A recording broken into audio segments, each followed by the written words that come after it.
Hello, and before you get started on this episode of Zapped to the Past, we would just like to give a massive shout out to the following people: Andy Marsh, Cole Hutchinson, David Hearn, Sven Oser, 2000 DC, Gary Heather, Roger McNally, Lee Dove, Mark Fletcher, Etienne Vettenfeld, Niall Bullitt, Alexander Gosling, Tim TJ Walker, Phil Sowerby, Joshua K, Dominic Kendrick, Rune P, Nick James, Daniel Spreadbury, Peter Price, Richard Davey, Denise B, AL82 Retro, Liam Carew, Dylan Darch, Trevor Planner, Alistair McMillan, Mark Schutz, Lee Sparkles, Dan Wales, Gary Wilson, Oscar Jacobson, Brian Howarth, Rob Clayton, Clyde Radcliffe, and Juan Luis Sanchez. These amazing people have backed our Patreon at the C64 tier, and the support they offer is just awesome. If you want to join them and get a mention in next month's shout out, access to our Discord server, early access to ad-free episodes along with any special releases we may put out along with anything else we can think of, and sign up by the 18th of the month at patreon.com/zapttothepast for little more than the price of a pint of beer. It helps us keep playing the games so you don't have to.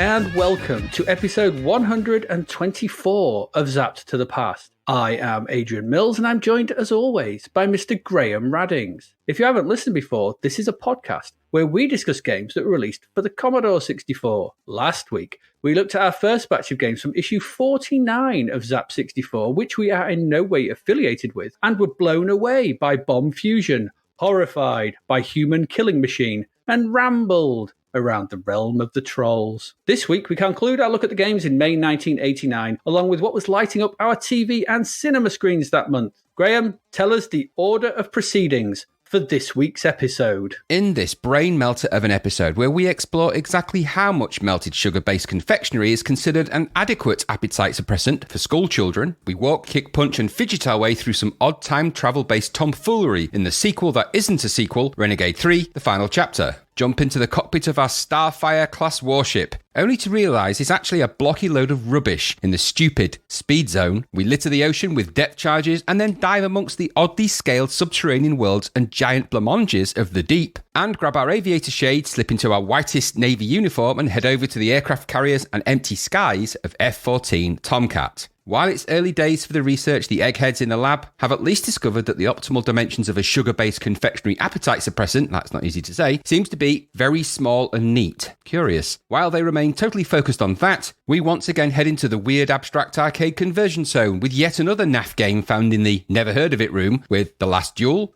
Take a trip to the gangster-filled streets and lay down the law in the Aldi Untouchables world of Chicago 30s, carefully place some brown lenses over our eyes as they age more rapidly than our minds in the utterly excitementless journey to the centre of the Earth, before finally heading back into the cockpit of another interstellar ship, this time flying around the blackness, dots and occasional planets of Ace 2088. My goodness, thankfully, May is finally over, and with it goes a load of expensive and downright rubbish software. Some of these software publishing companies need poking with a sharp, pointy stick. I wish they weren't. I wish. I wish I had a fix. You should never wish things like that. You know what? These are just, they are what they are. They are the games that are in front of us. We've got this is a packed episode.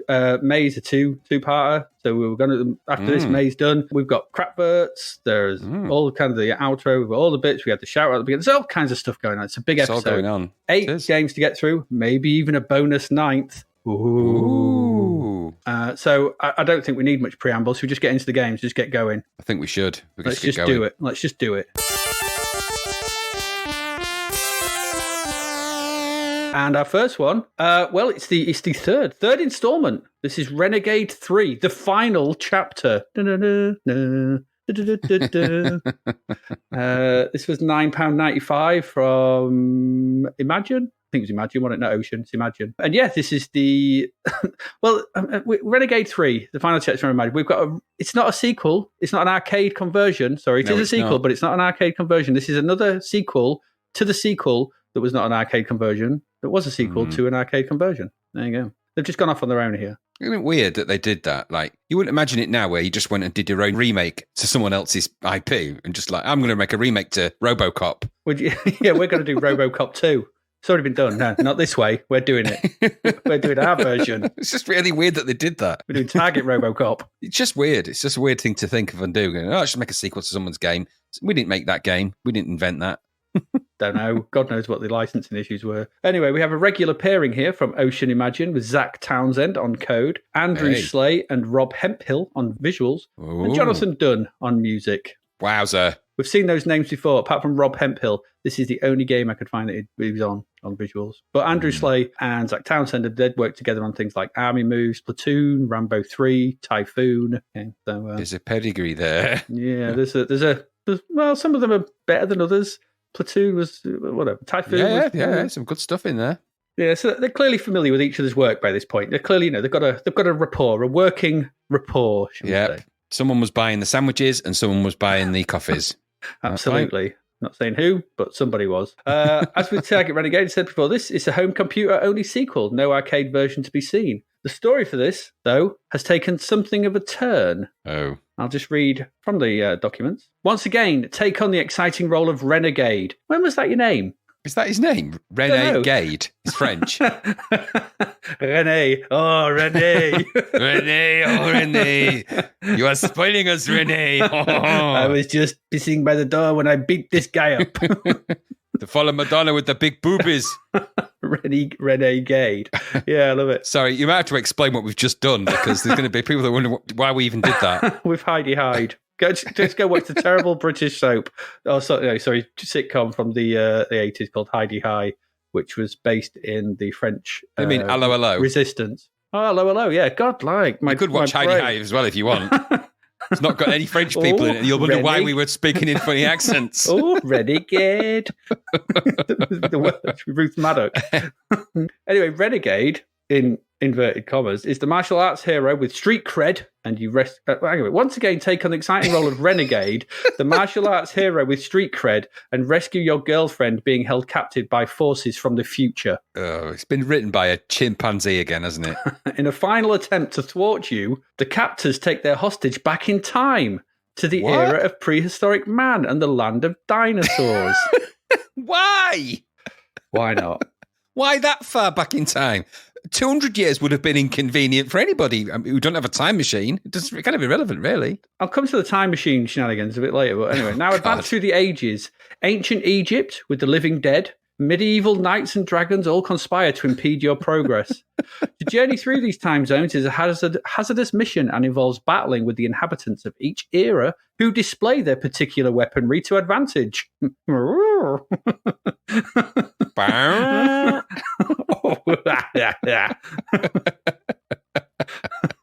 But beware,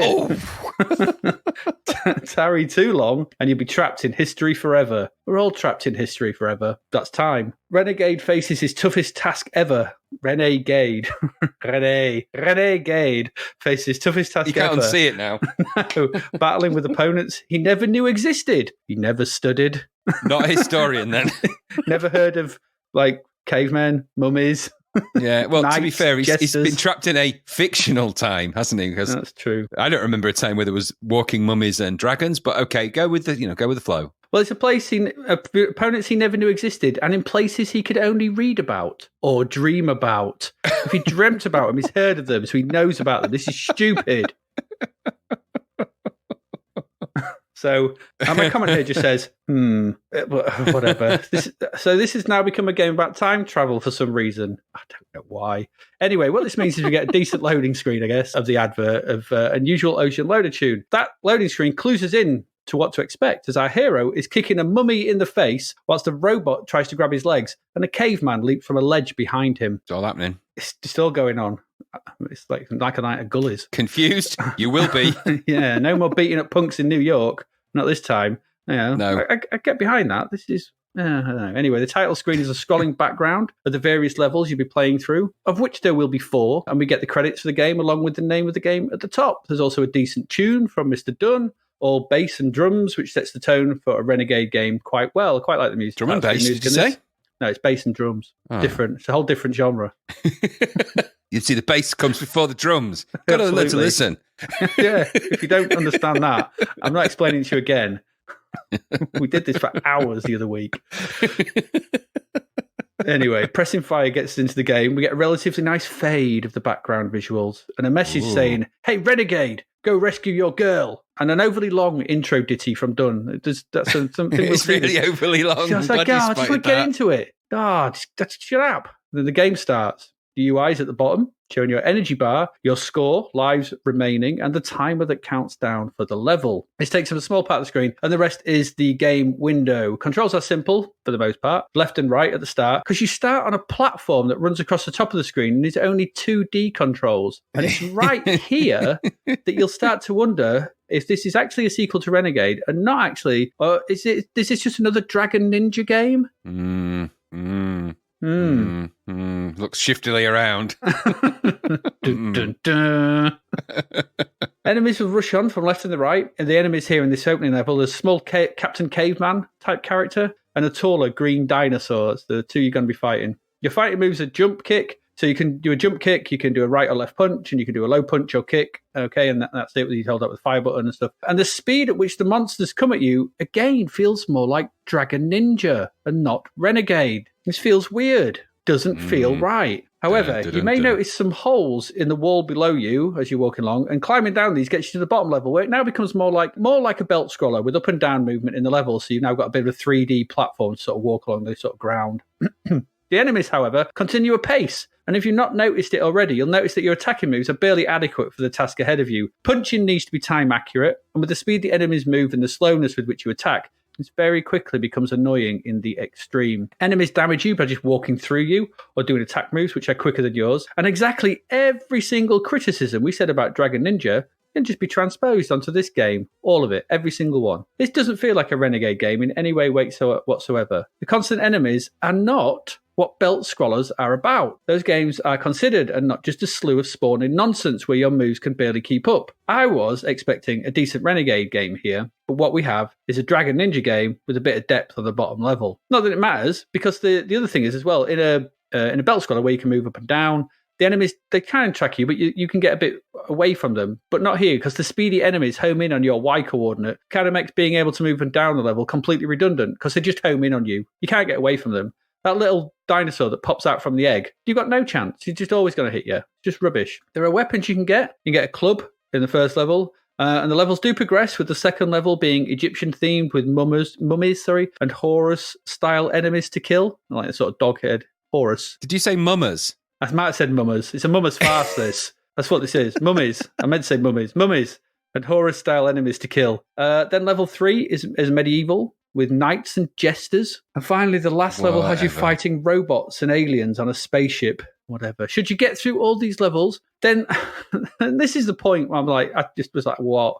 You get an ending where a time machine appears and you get in it and disappear, and then get the message that it was all pointless because your girlfriend freed herself and rescued you with the time machine. Which begs the question, where's your time machine to be going from prehistoric to Egypt to medieval to the future? Yes, exactly. Just stupid. Anyway, I go, okay, the ending's fair enough. It's a bit of a funny, it turns to sort of turning the usual rescuing the girl trope on its head a bit. But, okay, fair enough. It's a bit of a laugh. But the game itself, it's not a Renegade game. It's not. It isn't. The graphics are generally quite nice. There's well-drawn backgrounds and sprites, although they do look a bit mismatched. They've got that high-res Dragon Ninja style, and that sort of imagined style, that high-res overlay kind of sprites going on, and they do look okay. And they're fast, and they move about quite okay, and the animation's pretty decent.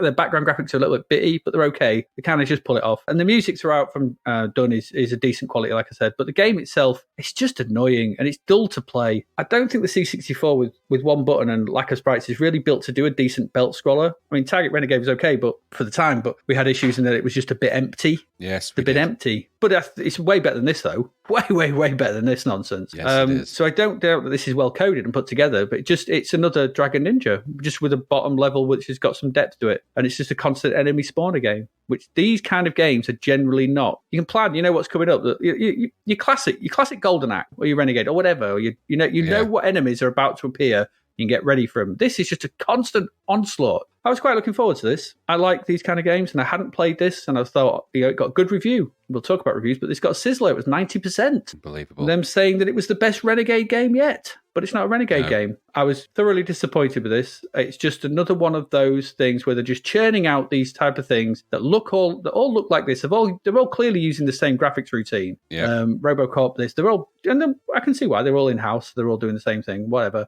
But this is just an annoyance. I found this really, really dull to play and just annoyed me very quickly. And looking forward to it, but terrible. Really not great. What about you? How did you feel? Well, I'm not going to add a lot to what you've said because I pretty much agree with everything. Well, I do agree with everything, not pretty much. That would align to me not agreeing with something, and I agree with everything you've said. It had an okay title screen and okay loading music, which was the kind of loading music that starts with that weird sound. Very jarring, isn't it? Kind of sound like, wow, but it's good. It's really good. Really good. Okay, fine. Sets the scene. No, it doesn't. The music in the game was okay as well. But come on, there's buggy, flickery sprites here. But don't get me wrong. Yeah, graphics, sprites, nice. They did look nice. But they were flicky and flickering all over the place. There was clearly some kind of problem with the way that they'd... And I think, actually, the reality of it is this. From a technical perspective, I think they've just tried to... There's so much going on. They've tried to cram so many enemies on the screen to make it so it's less like Target Renegade, which had not enough enemies, but the price you pay for doing that is the same problem that, oddly enough, Dragon Ninja had, and RoboCop, and all of those have. Bugs appear. So, and they're kind of unforgivable, really, because that makes this, I mean, the backgrounds I didn't think looked very good. I have to say, that cave at the beginning with the caveman in it was bloody awful. Just grey slabs of dreariness. They're okay, but the sprites, okay, they didn't look too bad. The controls just seem completely uncoordinated and not very responsive for the game. These games, they live and die by your ability to pull off even simple moves and do them well. That's why all the Final Fight games, that's why all those kind of Capcom games, that's why Golden Axe and all those derivatives of that, that's because they have very simple moves. They normally have a power move, a charging move, kind of a side swipe move, and that kind of thing. If you stick to the logic of that, and it doesn't require lots of complicated joystick chicanery, but you're going to have yourself something. But did they do that here? Not really. So anyway, I could barely let alone fight anything off because there was so much coming at me all the time. The moves kind of felt indistinct. I went through almost the entire level by doing that one flying boot attack because he does this move where he just sort of lunges forward with one foot like, yeah! Like it's like, smell my foot kind of move, and it's smell my feet. I also don't like the way the main character looks in this one either. No. Looks like a bother boy. He looks like one of the thugs from Target Renegade. It's not really what I would have expected at this point with this. And it certainly wasn't what I expected looking at all of the brouhaha and Zap. I mean, I flying booted my way across pretty much that entirely first level. There's no real challenge to this other than you've just got to make sure you can hit as much as they can hit you. The enemies are just relentless in this, which is really annoying because these games aren't like that. I thought the backgrounds are horrible. So many bugs. Did you pick up the Caveman Club? It was laughable when you did that. Yeah. Laughable because when I swung it, it appeared over his head at times. It was like it's just buggy. There's clearly a problem with the multiplexer. The second level, when I got past the first one, I got to Egypt. In all fairness, the mummy sprites were really good. Yeah. They did really look the part. But everything that was wrong with level 1 was also wrong with level 2, including the bugs and everything else. I didn't actually get any further than that because by this point I was fed up with flickering and juddering around. I did carry my weapon over from level 1 to level 2, which was interesting, which meant I just had another buggy thing weaving over my head. So graphics, okay. The game, it's not very good. It has to be said. The controls are not responding properly. The player was just endlessly attacked over and over by enemies you could barely do anything about because the moves didn't quite work. It's just a brain-dead experience. It felt completely brain-dead. And then finally, my last thought was 90%, was it? Sizzler? No way. Mm-hmm. No way. This is a buggy, broken game. It doesn't work properly. There's no way. There's no way this is a Sizzler. No way it's 90%. Absolutely, it's a travesty. It's a travesty that this got more than Grand Prix Circuit in the last episode by a factor of about 20%. It is an absolute travesty. This is broken. It's buggy. Get lost. No. At best, you could give this, based on its graphics and the music, maybe you could give it 30, 40% because of those things. But you haven't got a playable game here, not really. It functions, but badly. No, I don't agree with Zapped with that score. I think there's a backhander, there's a brown envelope with some cash in it going somewhere, definitely there. There's no way. And I'm sure the players, the listeners of this podcast who play along with the games will discover exactly as I've discovered. It wasn't a game I'd played. I don't think I'd either had not played it or I'd not played it much. But there's a reason for that, because it is utterly, utterly rubbish. And for the money they're wanting and for the kind of brouhaha that they tried to create with it, because the advert was kind of all over the place, rubbish. No. It's not the final chapter, it's the final crapter, and it can get lost. There you go. There's two games which I go back to sort of thing when I think about these. We go all the way back to issue 16, and you talk about sort of a spawning enemy game that's done well, and that's Green Beret. So Green Beret gets the ratio right, gets the speed right. Is it flickering? There is a little bit flickering, but not terribly. But it gets the ratio right. And then if we think about how to do the combat, I think about Samurai Warrior. The three types of moves. You got the quick move, the medium move, and the slow move, and all done on one stick. You could easily incorporate that into a game like this and make it like you could do a belt scroller with the Samurai Warrior moveset and keep it at that pace. That would be much better. They could do that, and bigger sprites as well. You don't have to go for this look, but they do, don't they? Because they're using the same engine, without a doubt. Yeah. So no, sorry, not my cup of tea. This because it's poisoned. So I don't want to drink it. I wouldn't. Who knows where it's been? Could been many places in time. There we go. There's Renegade 3, the final crapter. Let's move along. I'm sure the next game will be even better.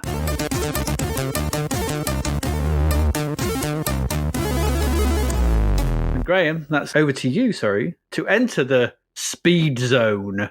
It sounds exciting when it's got a name like Speedzone, doesn't it? It really isn't, though. This is 199 pence to you.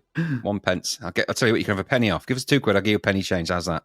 10% though in Zap, which means it's rubbish, doesn't it? Or does it? Because Zap scoring's gone out the window. Could mean anything. Doesn't mean we don't know what it means. Who knows what that means? This is published by Mastertronic.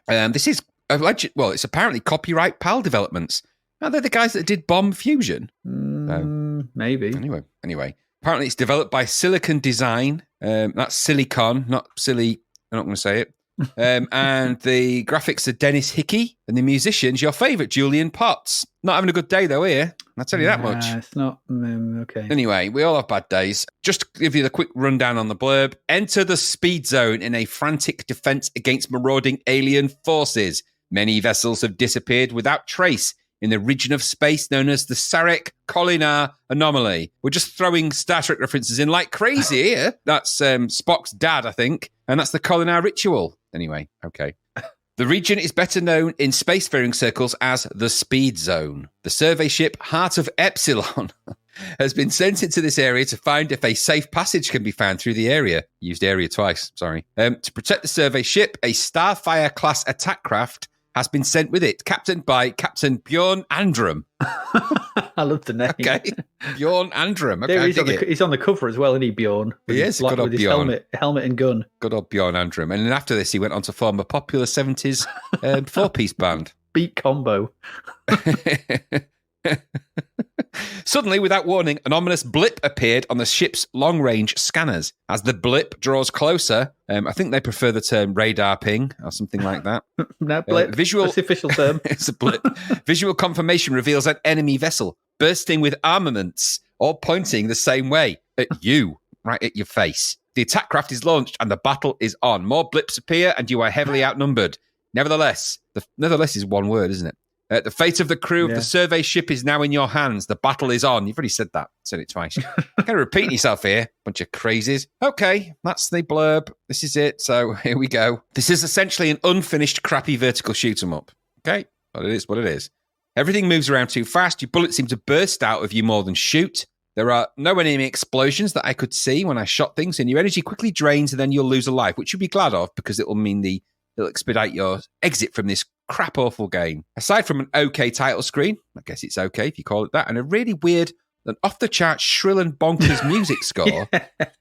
It's really odd, isn't it? I don't know what he's really on about. The remaining graphics are generally passable sprites, with the exception of the weird expanded sprite Splat in the top right-hand corner of the game, which I think is meant to look like a TARDIS in that first level. I thought it was one of the things you flip eggs with. Yeah, it could be, an egg flipper. I don't think whenever that's the it may be official in there. kitchen term. What's that? Well, no, the second thing, because when you get to there's one in each level, and it's in the top right corner, you'll notice it because you can't avoid it. The second thing looked like a blocky coat hanger. Yeah. Anyway, no idea what they are or what they're for, because that's never explained, and you'll never figure it out. The game window is fourth this Starfield background at warp speed, and a fifth is a column on the right, and that's its UI with its score energy lives in a Spectrum font. So maybe that's telling you something. Very much. Indeed, this is potentially, I think, a game from the Spectrum, ported by someone that did not give a shit about the game or anyone who might be buying it. That's a fact. You zoom around your ship around with a joystick, more or less uncontrollably.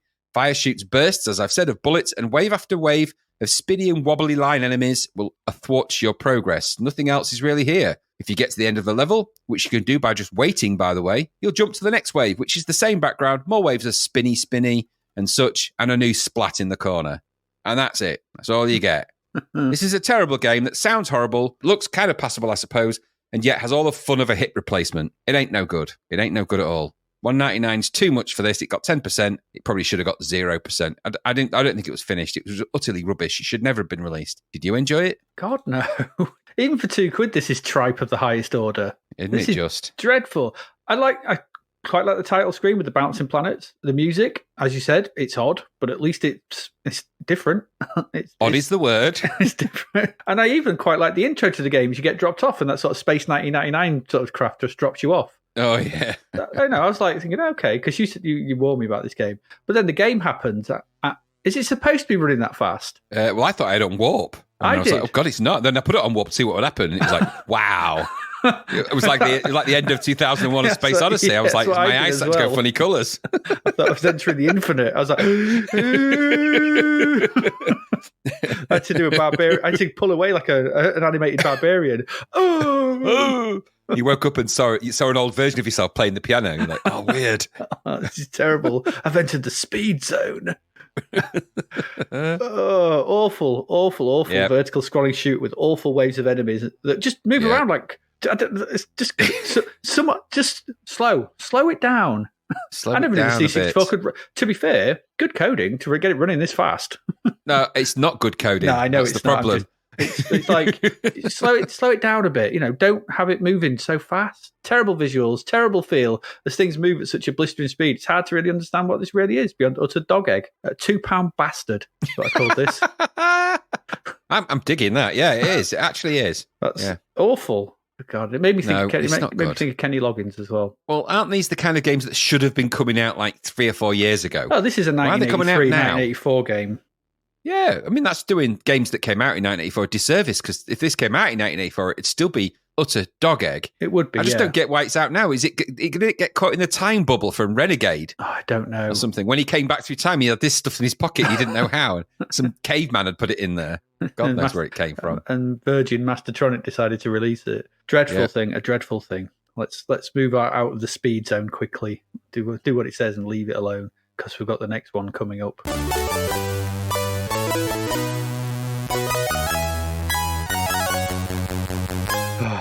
It's okay. So this is the Deep from US Gold. This is £10. £10. That's heavy. And I think this is one of, if not the most obscure arcade conversion we have yet to see. Yeah, they were definitely down the old arcade obscura for this one. So what is this? Originally released in the arcades in 1987 by Wood Place Incorporated. You mean you've never heard of that? No. I went looking. I was like, who? That can't be right. I went looking for information on Wood Place Incorporated. All I could find on this really sort of odd website was that they were formed by Masao Suzuki in 1984 after he'd left Nichibutsu in 1982. And they released just 6 games, the Deep being one of them, before they went bankrupt in 1988. Because somebody played the Deep and went, wait a minute, this is rubbish. And then they went, oh, no. I think they did that Fire Trap as well. Okay, well, that wasn't too bad. It wasn't, no. And in the arcade, it looks like an okay, it's an okay, whatever. But I don't think it was ever going to get people's money much. I couldn't find any kind of reference to, in so-and-so, this was number 12 in October 1980. No, there was none of that. It was nowhere ever. It just sank. Literally, the name gave it away. I can only imagine then, with the company had gone bankrupt, maybe this was cheap to pick up. So it was like, oh, we'll take that. It was converted to all the machines of the day, the Specky, Amstrad, ST, and even IBM PCs. And so here we are to look at the C64 version as well. I don't know if there's a loading screen. I couldn't find one, but the title screen is boring, I have to say. That's the word.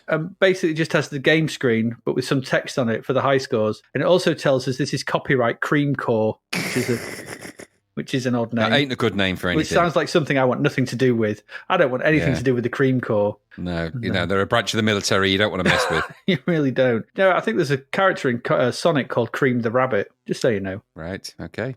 There's no sound beyond the weak.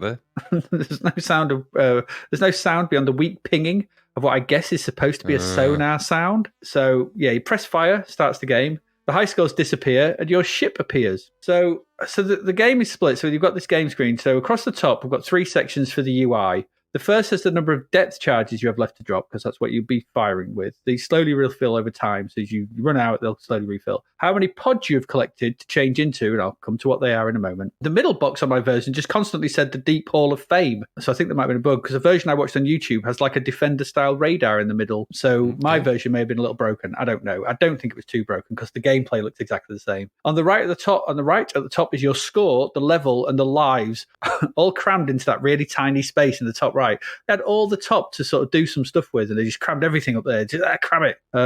The rest of the screen is the game, and this is split into 2. At the top is the sort of surface of the ocean. There's some waves, and I say waves, they're just some pixels. And your boat, which moves left and right. It's a 2D game, so you move left and right. And there's what I presume is a lighthouse on a cliff or something in the background.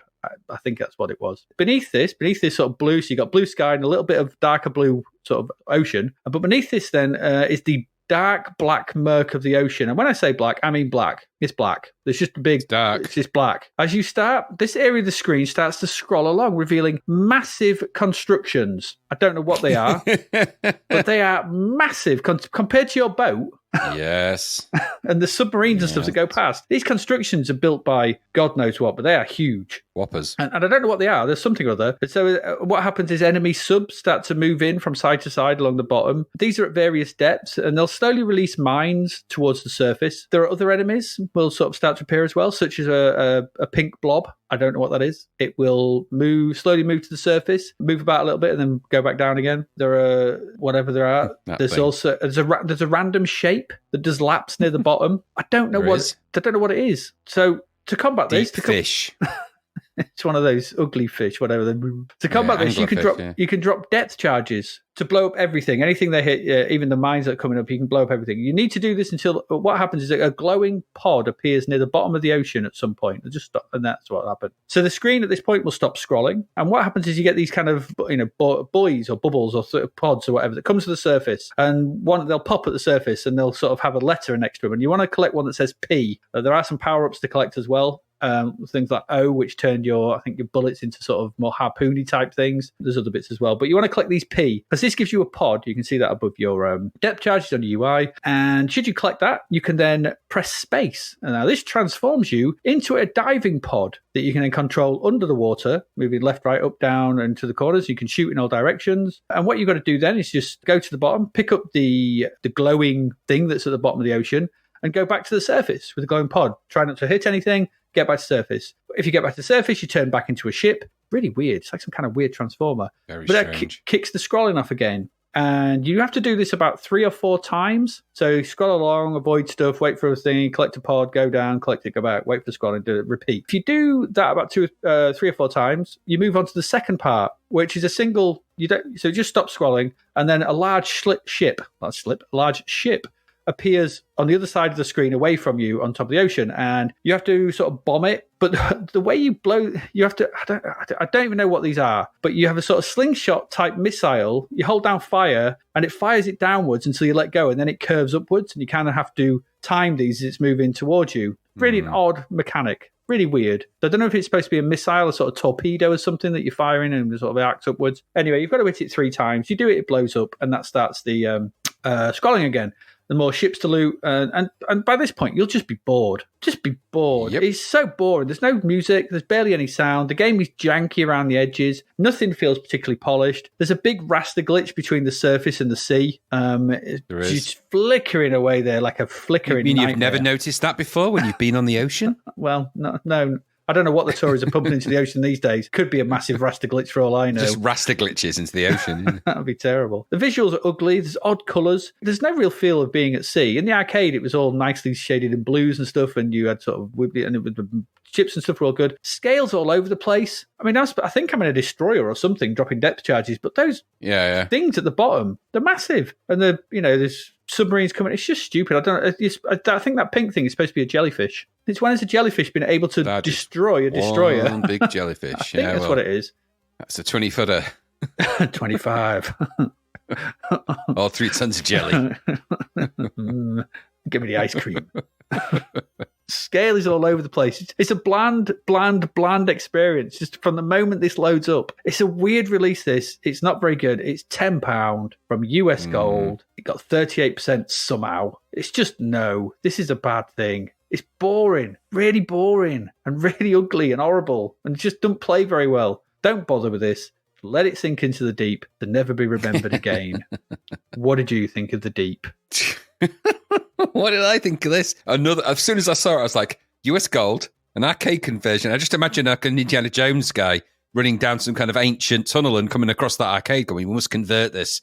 People need to see this game. It's in the warehouse. Where do they find these things? It's like a top men found this one. It's another conversion slips out of the US Gold book of complete obscure garbage. Graphically on the poorer side, I suppose is what you could say. Marginal effort to make the objects look nautical, or at least ocean-based, I guess, in some instances. Others, they just went, just make it into a giant pink splat. Mm-hmm. There's loads of them in the ocean. Nobody's been down that far. Nobody knows what's down there. It's just a big jelly thing. Full of weird, nonsensical rubbish. And as you say, really weird scaling issues that actually defy belief. They defy belief. Some of those fish are the size of submarines, and that's a scary size of fish, let me tell you. Yeah. It had a weird leaning, and I don't know if this is just me. It just had a weird feeling of that SDI game, not only excitement, but just the idea of slow things coming on from the right, like missiles, and you had to sort of shoot things out of it. Yeah. Sort of had lent on that maybe a little. I guess it had a feel, and I'm being generous here, but a kind of feel of the arcade of which it was based, but none of the good feels, because the arcade itself was pretty bland. Yeah. And I'm saying I'm being a bit kind there. This lacks any kind of atmosphere or fun whatsoever. It's devoid of those things. That's a talent, I think that is, to make a game that is actually devoid of the very thing you're aiming to set out to do. Mm-hmm. All those problems are actually kind of, I didn't play it, but I imagine they look like they'd replicated themselves from the arcade, which also looks like it's a bit on the dull side. It's an odd mix of kind of depth charge meets a kind of diving bell game. It really threw me when I turned into a diving bell, like a shooting diving bell. I'm like, who thought of this? I mean, in some instances, in some world, there's an exciting version of that. Not here, though. So it's not classic fun, is it? I mean, for a tenner, no. I mean, it's float, bomb, turn, drop things, shoot, get attacked by a jelly. Those all sound pretty exciting, but not here. No, they're not. What's it all for anyway? What's the point anyway? The real insult here is the price. It's at £10, $9.99 for this piece of rubbish. Get f***ed, US Gold. This is crap. Sorry, I swore. I'll bleep it out. That's my feeling on it. There you go. Oh, good Lord. What a week. What a week to be alive. What a week. What a time. Yeah, back to the deep with you. Indeed. We've got one left. Let's see if this is any better. Graham, over to you to take us up, maybe, in the F-14 Tomcat. We must fly high in the F-14 Tomcat. There's a lot of brouhaha about F-14 Tomcat since Top Gun came out at this point in time in the world, isn't there? Yeah, there really Everyone's is. kind of gone mad about the F-14 Tomcat. It's the best plane ever. Wonderful plane. Super plane. Brilliant it is. Great. This is $14.99 though. That's quite high, isn't it? That's quite a charge. It got 67% in Zapped. Doesn't mean anything, actually. Doesn't mean a thing. It's got 67%. You may as well say it got 7 artichokes. It doesn't matter. It's 2/3. Who knows what they score in this space? Yeah. Published by Activision. Developer was Dynamics. The design is Kevin Ryan and Jeff Tunnell. The producer was Terry Ishida. Coding Kevin Ryan and Nick Strepetos. Sounds like a cool guy. Graphics Tom Colley and Darek Lazuzik. Sorry, I'm trying to read off a screen I should get my glasses really. And the musician is Bryce Morcello. So this is a simulcade arcadulator, simulation, arcade, arcade-like, circulator. Stop it.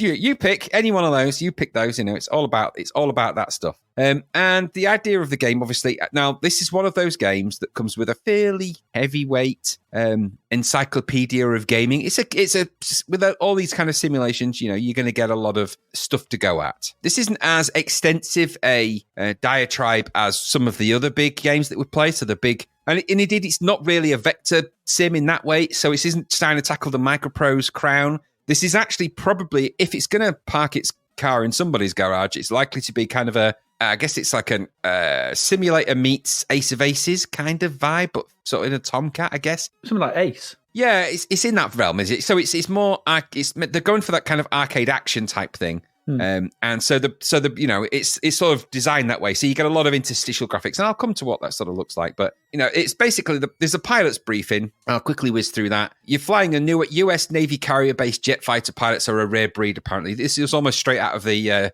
Top Gun handbook, actually, which a lot of this game leans on. Only a select few qualify, and only the best of these excel at modern high-speed aerial combat. Sound familiar? An F-14 Tomcat pilot must be ready at any time to catapult from the deck of a pitching carrier in choppy seas and fly straight into a no-holds-barred dogfight.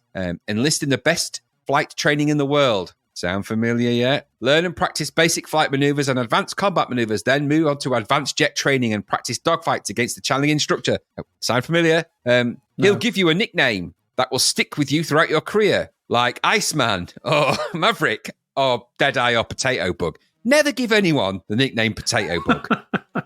Okay, I don't want that nickname. Deadeye I could handle, although you might not want that. What would just out of curiosity, what would your preferred pilot's name? You don't have to answer right now. You can always think about that. What would yours be? I don't know. Have a think about that. See if we'll come back to that. Maybe revisit that at the end. Okay. Anyway, so then you're assigned to final training. The dogfights are that much close to the real thing. A radar interceptor officer helps you take on the tough opponents, and it goes on and on. I'm not going to go through all of that. You'll end up meeting Admiral Hawk, who's some kind of veteran. He'll give you your missions, and then it's into the game. Before you do that, you need to qualify via the top. If you're going to play the sort of career path, you're going to qualify via the Top Gun school. There it is. And so this game is actually really kind of an arcade simulation of the film Top Gun, really leaning heavily in that without actually mentioning the film Top Gun, apart from that once or twice. I don't think they're meant to mention it, but they did. So they might have got away with it. Anyway, so there's a nice title screen, loading screen for this. Has a nice feel. F-14s flying over an aircraft carrier, doing stunts and things, like what happens in the film Top Gun and that. Doing barrel rolls and such. Like what happens in that film. in that film, yeah, Gun Top, the Aldi version. Next, you're on the aircraft identification screen, where you must correctly identify the name of an item on the aircraft from a list. Obviously, it's the anti-piracy security measure on there, and it worked pretty effectively, because even on the cracked version I had, when I put that in wrong by accident, it disabled the keyboard. That wasn't very nice. Anyway, I had the manual, so I managed to do that. We'll put the manual in the show notes in case you want to have a go with this yourselves. And if you get it wrong, like I say, it says in the instructions, actually, if you get that wrong, you are enlisted and then booted out of the academy and have to reload the game, so get it right. All right, chill out. Go. Next screen, you have 3 options: enlist, continue career, and fly mission. Fly mission is just to dive in, straight into a combat mission, and away you go. No, that's it. You're in the air, shooting things, and off you go. No enlisting required and no training. And I actually initially continue career, obviously, is to pick up, because you can save the game so you can pick up where you left off. Mm-hmm. I enlisted, and then I needed to sign my application. And actually, the presentation around that was actually pretty cool. Mm. So you got like a flight trainer. Those bits in this game, they reminded me of the kind of where the Ace of Aces were. That's why I mentioned it, because you get like these photo stills, you get thematic sounds. It just sort of get you into the game, I have to say, into that bit. Those are nice. So the thematic stills, the music, the intro, nicely stylized. It was nice. And then there's some text. It gives you the lowdown of your new career. You start at the academy. This is what's in store for you. You're going to do to training. You're going to do this. You need to follow the instructions, and then it's up training flight. I followed the instructions in the test playing. It's keyboard and it's joystick controlled in the main. Mm-hmm. You don't actually do your training in a F-14. Ironically, if you can imagine the layout for all of the planes that you fly in this is aeroplane cockpit view from the top, and then cockpit controls and things, and dials and switches at the bottom, a bit like we've seen in almost every other flight simulator of that kind. Yeah.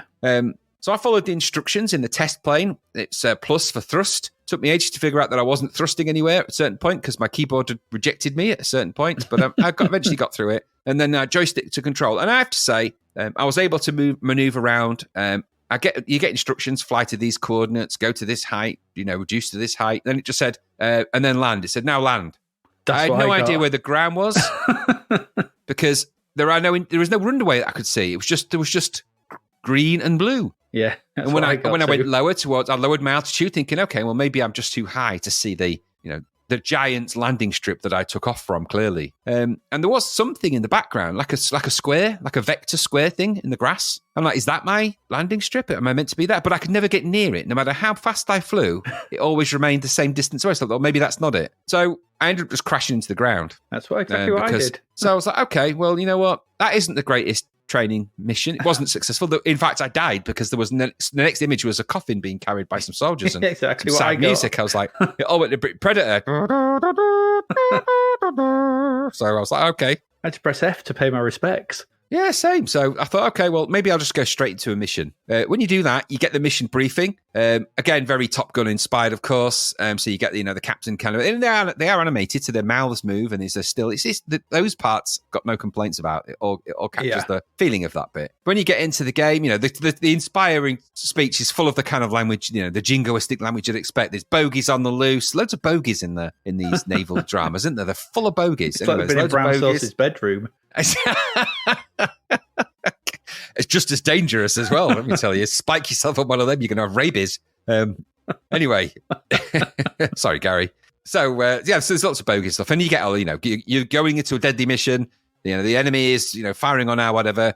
But the first mission I had was do not fire on the enemy unless they fire on you. I was like, all right, okay. Yeah, I knew that wasn't going to happen. I knew it wasn't going to happen. So into the action then. You start in the air, or at least I started in the air on one of them. I restarted this a few times, and each time I was in a kind of different mission. So there must be quite a few. That's cool. The top half of the screen was the cockpit view, like I said, with the HUD, detailing altitude, direction, and with the weapon reticule, like you've seen in a million simulators, but it is the F-14 kind of view. And if you've ever watched the film Top Gun, it's the exact view you see in that as well. Mm-hmm.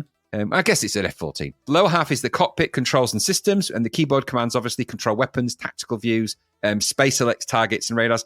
They don't feel as intuitive key commands as we have seen in other games. And the reason for that, I think, is partly because I'm on a Mac, using a Mac keyboard, and so there's not a native ease of use. I can't just press F1 or F3. I've got to press function key, and I've got to... So some of that I get, some of that I align to my inability to, to operate keyboards. But, I wasn't doing much of this for long, I'll tell you. I had loads of issues with the controls at this point. Again, the keyboard kept dropping out.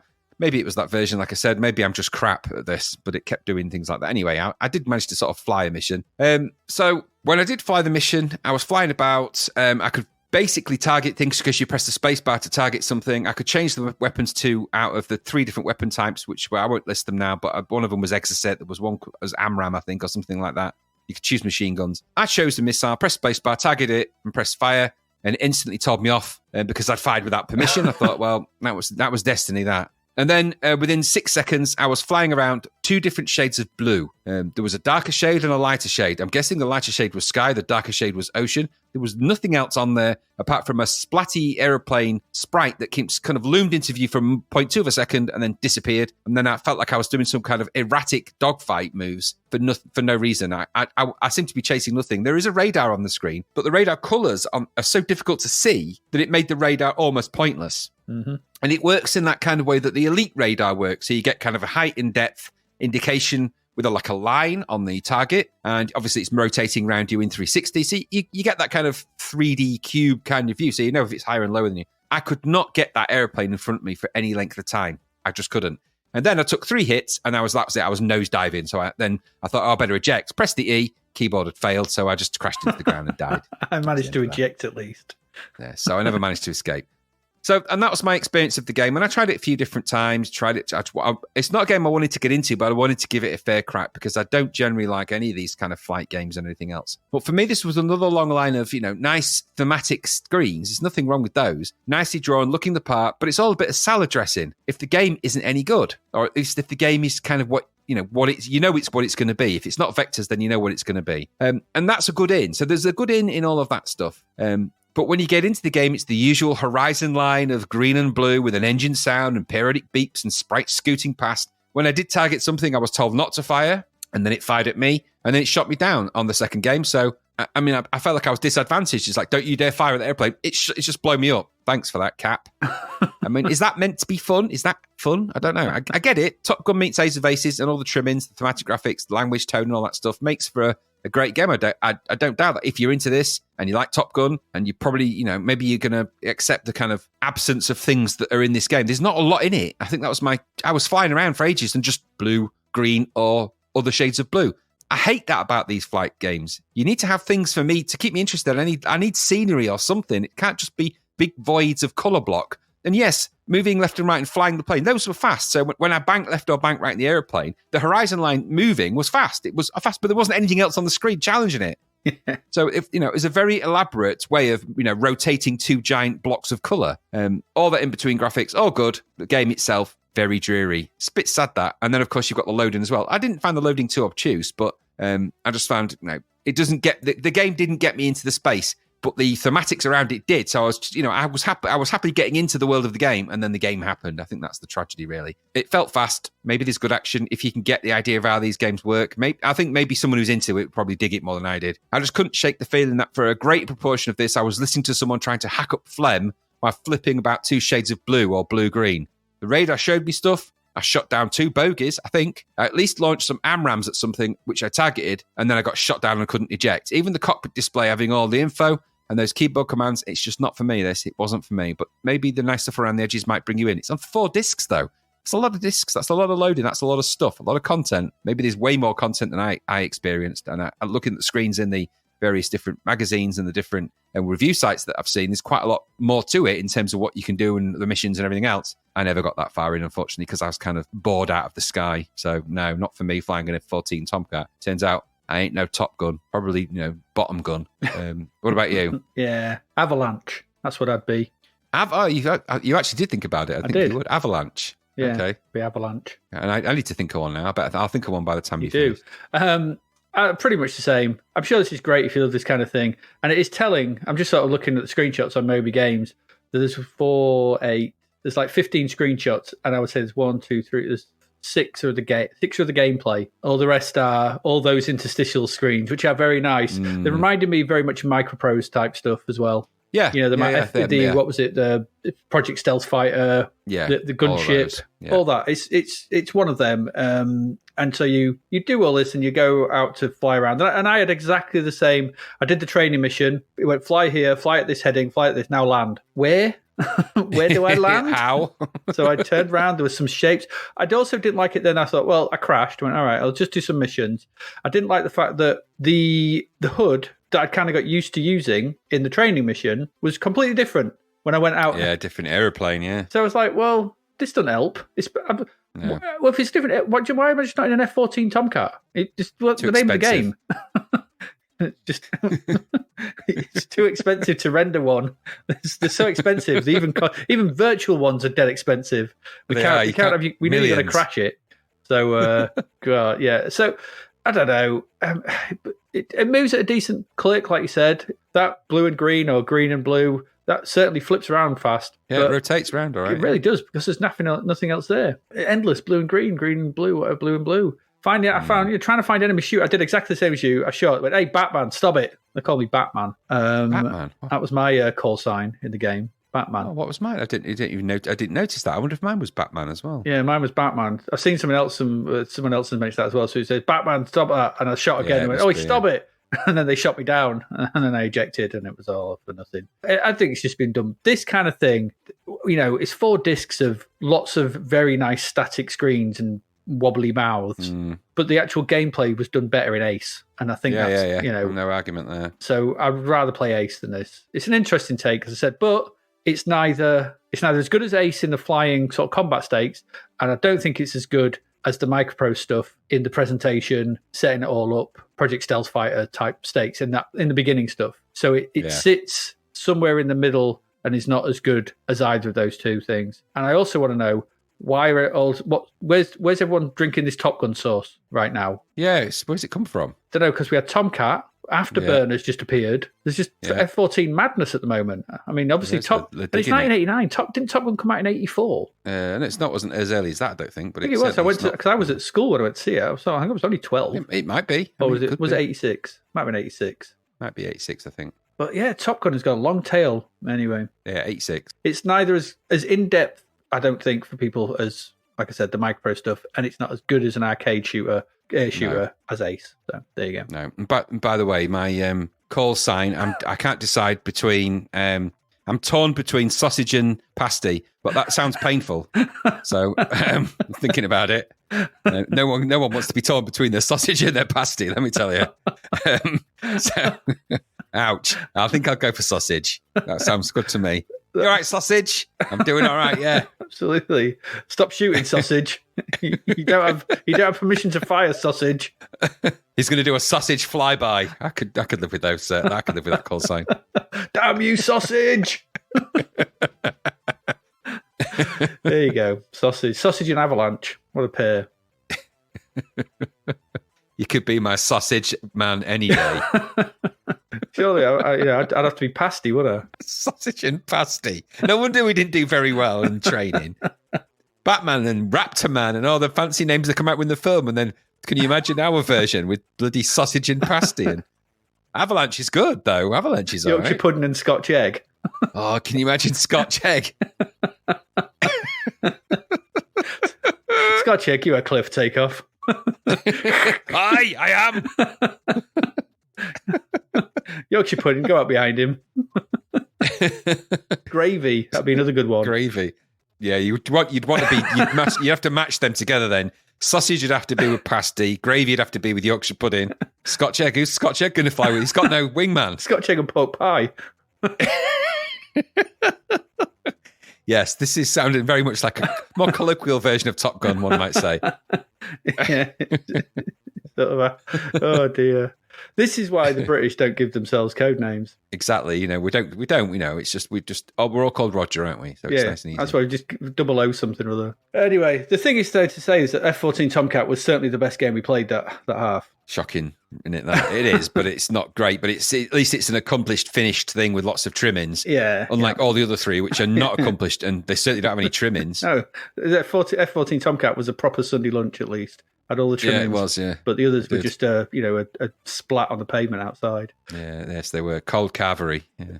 No one wants that. Right, that's it. That's this half done. We're going to go take a quick break.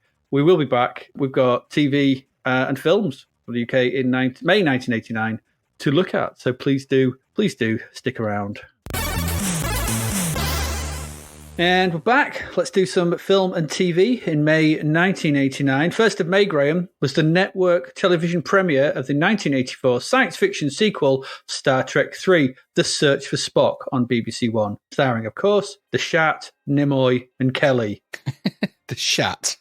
That's what he's known as, isn't he? The Shat. The Shat, yeah. The Shat.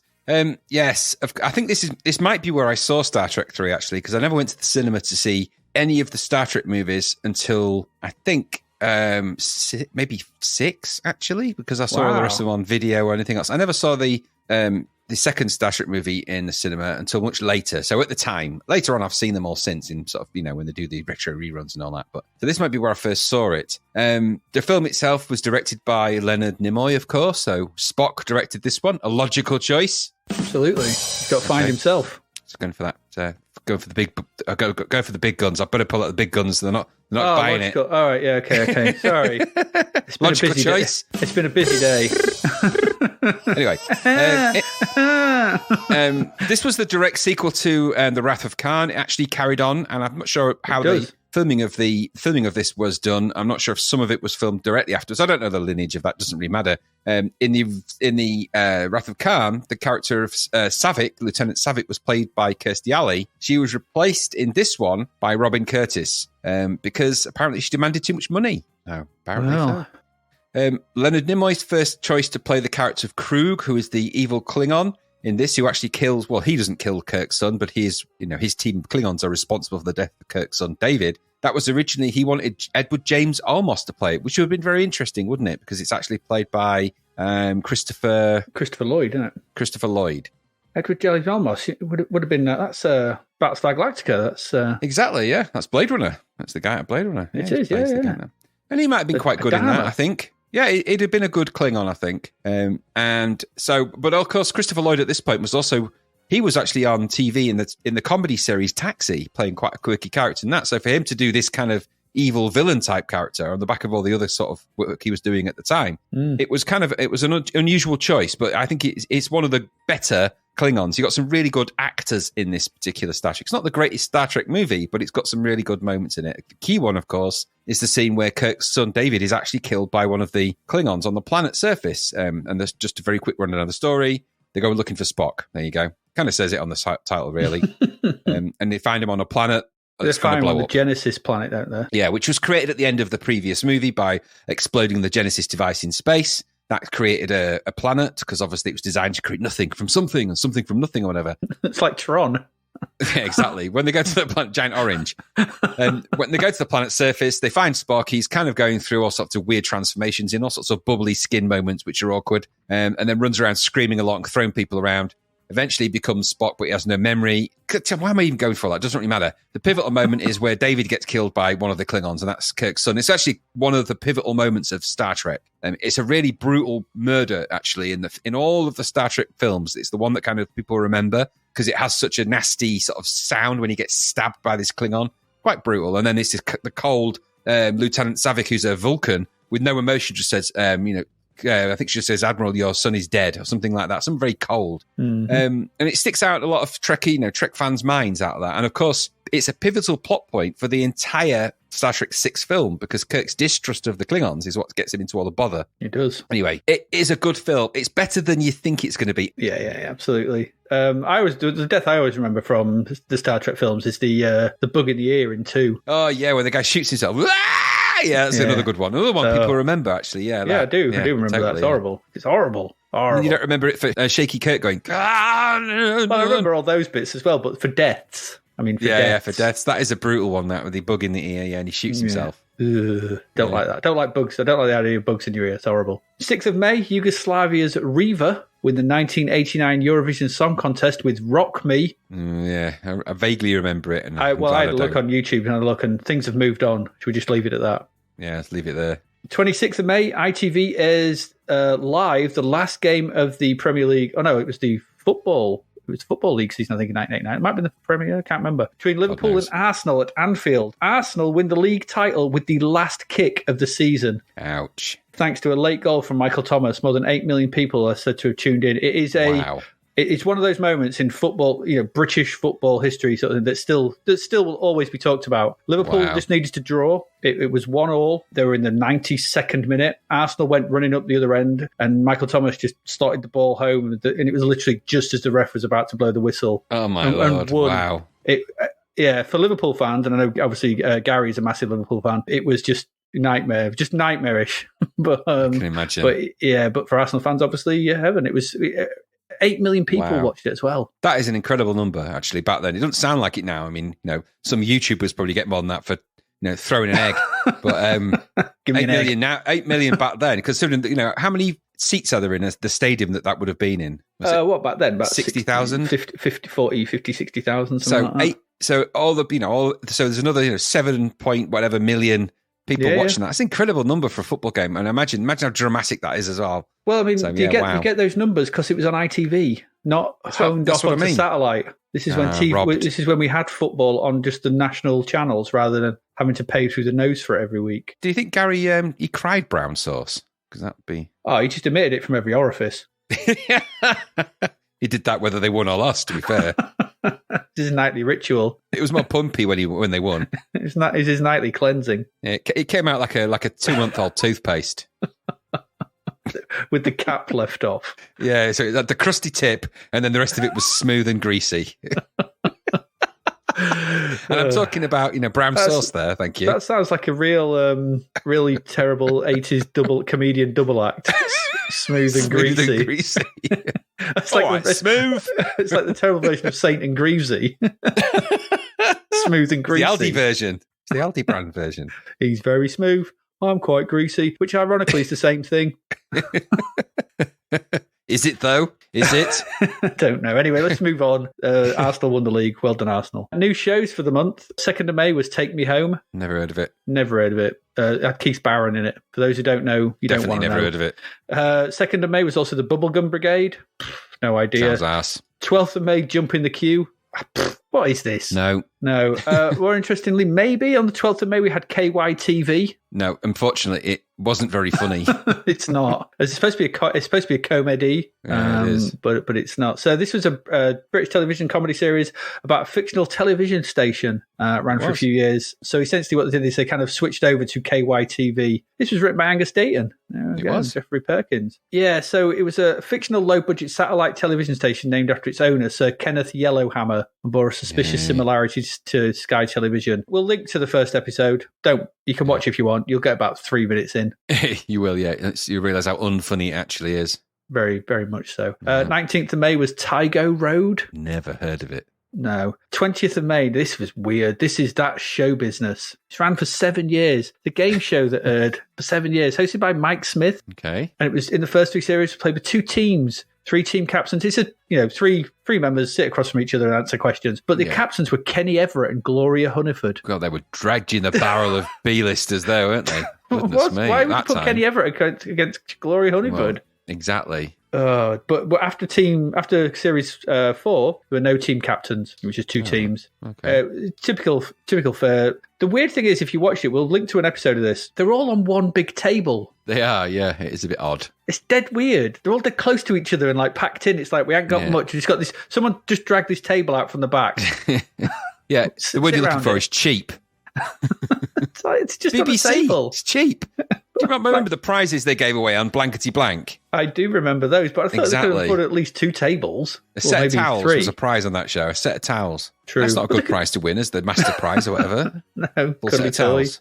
Yeah, rubbish. Teas made. Yeah, it's very odd program. 20th of May is Brian Conley, This Way Up. Ooh. I hated Brian Conley. He was a mum's favourite. He was a mum's comedian. Yeah, this particular show was the precursor to the show that made him more famous, but it wasn't very good or very funny. I never dug Brian Connolly at all, but some people did. Mums. I remember my mum seemed to quite like him a bit. It's a puppet he became famous for, didn't he? Yeah. This, what was it? This Way Up gave some of his most popular characters of Nick Frisbee and Larry the Loafer. Remember them? Yeah. No. You remember them? No, I don't. Frisbee, Loafer, Conley. Yeah. I never watched it. I never really watched this kind of thing. I totally tuned out of a lot of this mainstream sort of, TV at this point. If it wasn't on beyond 10:30 at night, I probably wasn't watching it, I have to say. Nah. Light entertainment stuff, no. I wasn't in or watching it or not into it. And at this point as well, sort of thing, I certainly wasn't like in the living room. No chance, with my mum, my brother, sort of thing, watching telly, apart from on, Christmas and stuff like that. Yeah. 21st of May is A Tale of Two Cities. Yeah. Tale of Two Cities. Adaptation of that. Adaptation, of Charles Dickens's Tale of Two Cities, which is really boring, by the way, sorry to say. It was the best of times. It was the blurst of times. Damn you monkeys. 23rd of May was Absolutely. That debuted. And as I said, you must have heard of this because Stony Bridge. Yeah, as soon as you put that, I was like, oh, it's that one. Yeah, at Stony Bridge, we've got a Stony Bridge. That one. That's the one. And did that have Rabsy Nesbitt on it as well? I thought it hadn't Rabsy Nesbitt on it. No, but he came from Naked Video. Oh, right. So maybe it didn't then. It was another similar kind of vibe, maybe. Yeah, it was another Scottish sort of skit. To Stony Bridge. Show, I remember that. If I remember rightly. But yeah, that's what I only remembered that. I had a look and I was like, oh yeah, it's Stony Bridge. Yeah, I remember that. Where they tried to, I remember at one point it's a small village out there. They tried to bid for the Olympics at one point. That's right, yeah. Stupid stuff like that. 26th of May, Sob Sisters. It doesn't sound like anything I would have ever watched. No. Well, hang on a minute. Let's see if I can tempt you with this hilarious setup. It's a British television sitcom. Following the death of a husband, 2 sisters move in together despite their strongly contrasting personalities. Sounds side-splitting. It sounds hilarious. What are you on about? Any comedy that starts with following the death of, probably not going to have your side splitting with laughter for at least the first couple of episodes, is it? Goodness. No, it's probably not. And finally, 30th of May, Prisoners of Childhood. No. TV, it's May. Schools nearly people. Weather's turning nice. People are out. Yeah. Film wise, on the 5th of May, could have gone to see The January Man. Never saw it. No, I was aware of it. I'm aware of it. It's Kevin Kline. This was when his star was in the ascendancy with things like Fish Called Wanda and stuff like that. He did around this period, didn't he? I think I can't remember. Did you do that? Dave, he did. Dave, the impersonator American president one, didn't he, as well? Yeah, that's it. Something like that, yeah. I think he's some kind of cop in this, chasing down some serial killer. Yeah, it sounds very good. I imagine, but he sounds like an odd choice for the role. Yeah, I don't know any more than I might check it out, actually find it and see what it's like. You never know. It'll be a very 80s film, I don't doubt, but it'll be very 80s. It'll be a bit wayward and a bit, he won't play by the rules. No, I guarantee you that. No. If you didn't fancy that, if you didn't fancy a bit of Kevin Kline, you could have gone a bit more heavier and gone to see Mississippi Burning. You could and should, actually. Yeah, you should. It's a great film. 2 FBI agents investigate the murder of civil rights workers during the 60s, seek to breach the conspiracy of silence in a small southern town where segregation divides black and white. This was Willem Dafoe and Gene Hackman, isn't it? Yes. If I remember rightly. It's been a while since I've watched this, but it is a very, very good film. It's, just one of those films about a really very challenging topic, yeah. Yeah, but it is good. But like I said, it's been a while since I watched it because it's one of those films you kind of really have to be in the mood for. Yeah, it's not it is an exceptionally good film and harrowing, but you need to be in the mood for a harrowing film because it's going to live with you a little bit, some of the horrors that are in that. So yeah, exactly. But if you didn't fancy that and you wanted something else, you could have gone and seen A Nightmare on Elm Street 4, The Dream Master. You could have, yeah, you could. Yeah, you could have seen that. Directed by Rennie Harlin. Did you know that? You've written here, and as soon as you said it, I went, yeah, I did know that. I think I actually went to see this at the cinema. I think I did. Because it's like I was old enough now to sneak in. Well, not sneak in, but get into 18s. Yeah, this probably was. This might have even been a 15 at the time, though, because they were really sort of toning down the horror at this point. Maybe it might have been a 15. I can't remember, but I got in to see it anyway. Interesting for the. I found the sort of classic trailer for it. It's actually the proper classic old school horror trailer with the deep voice guy in it, which you don't get nowadays. You don't ever get those anymore. No. But it was quite nice to see that.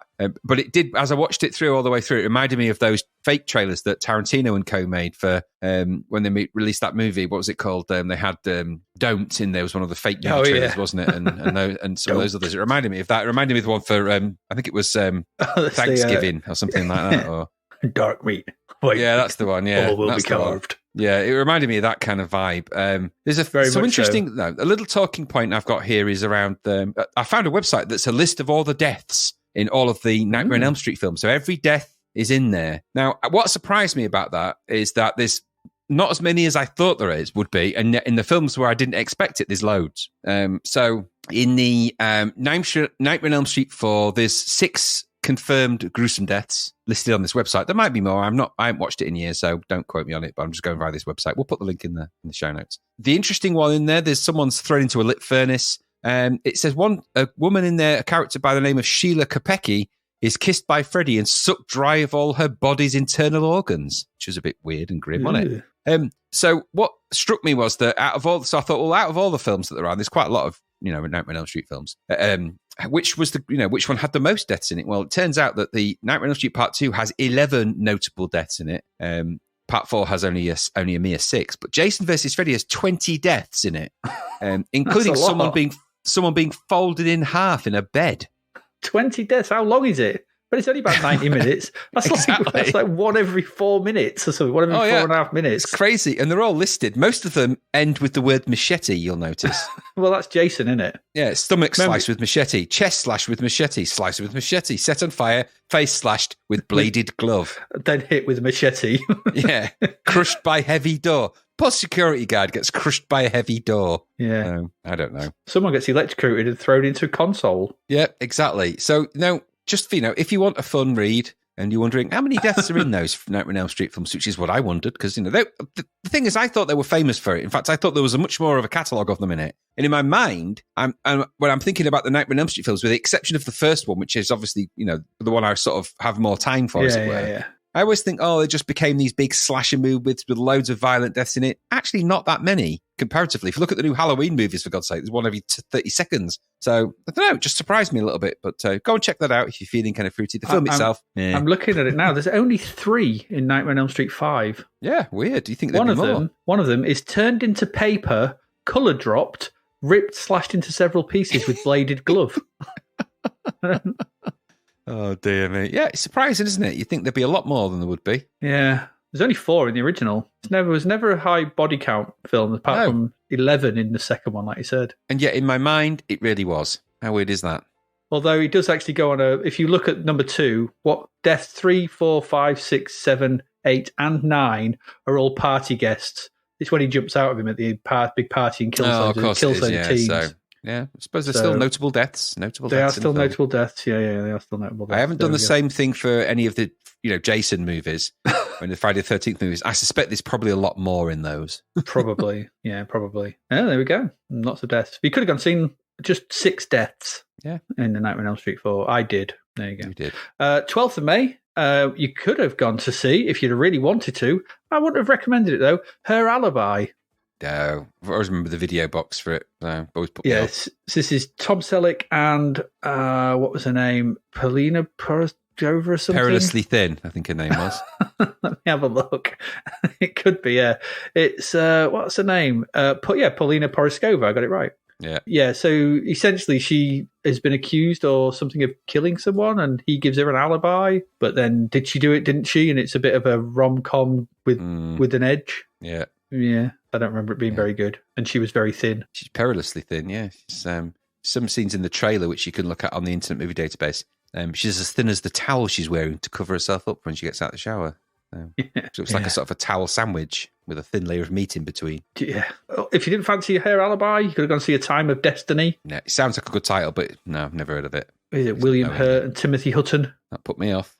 It's a Second World War something or other. A modernised version of the story which inspired Verdi's opera La Forza del Destino. Right, okay. There we go. 19th of May, there was the Torch Song trilogy. Yeah, it was never going to be my thing, that one. No, it's not actually a bad film. It's quite an important film for the time. This is based on the Broadway play, written by and starring Harvey Fierstein. It's one of those rare moments in the 80s where Hollywood actually had a non-stereotypical depiction of a gay man. It's about his relationship sort of pre AIDS. I think he's a drag queen in it. And what's his face? Matthew Broderick's in it. And so it deals with sort of relationships and bi characters, and they're not. I know he's a drag queen, but it's not about that. It's about just people being people. They happen to be gay. They happen to be bi.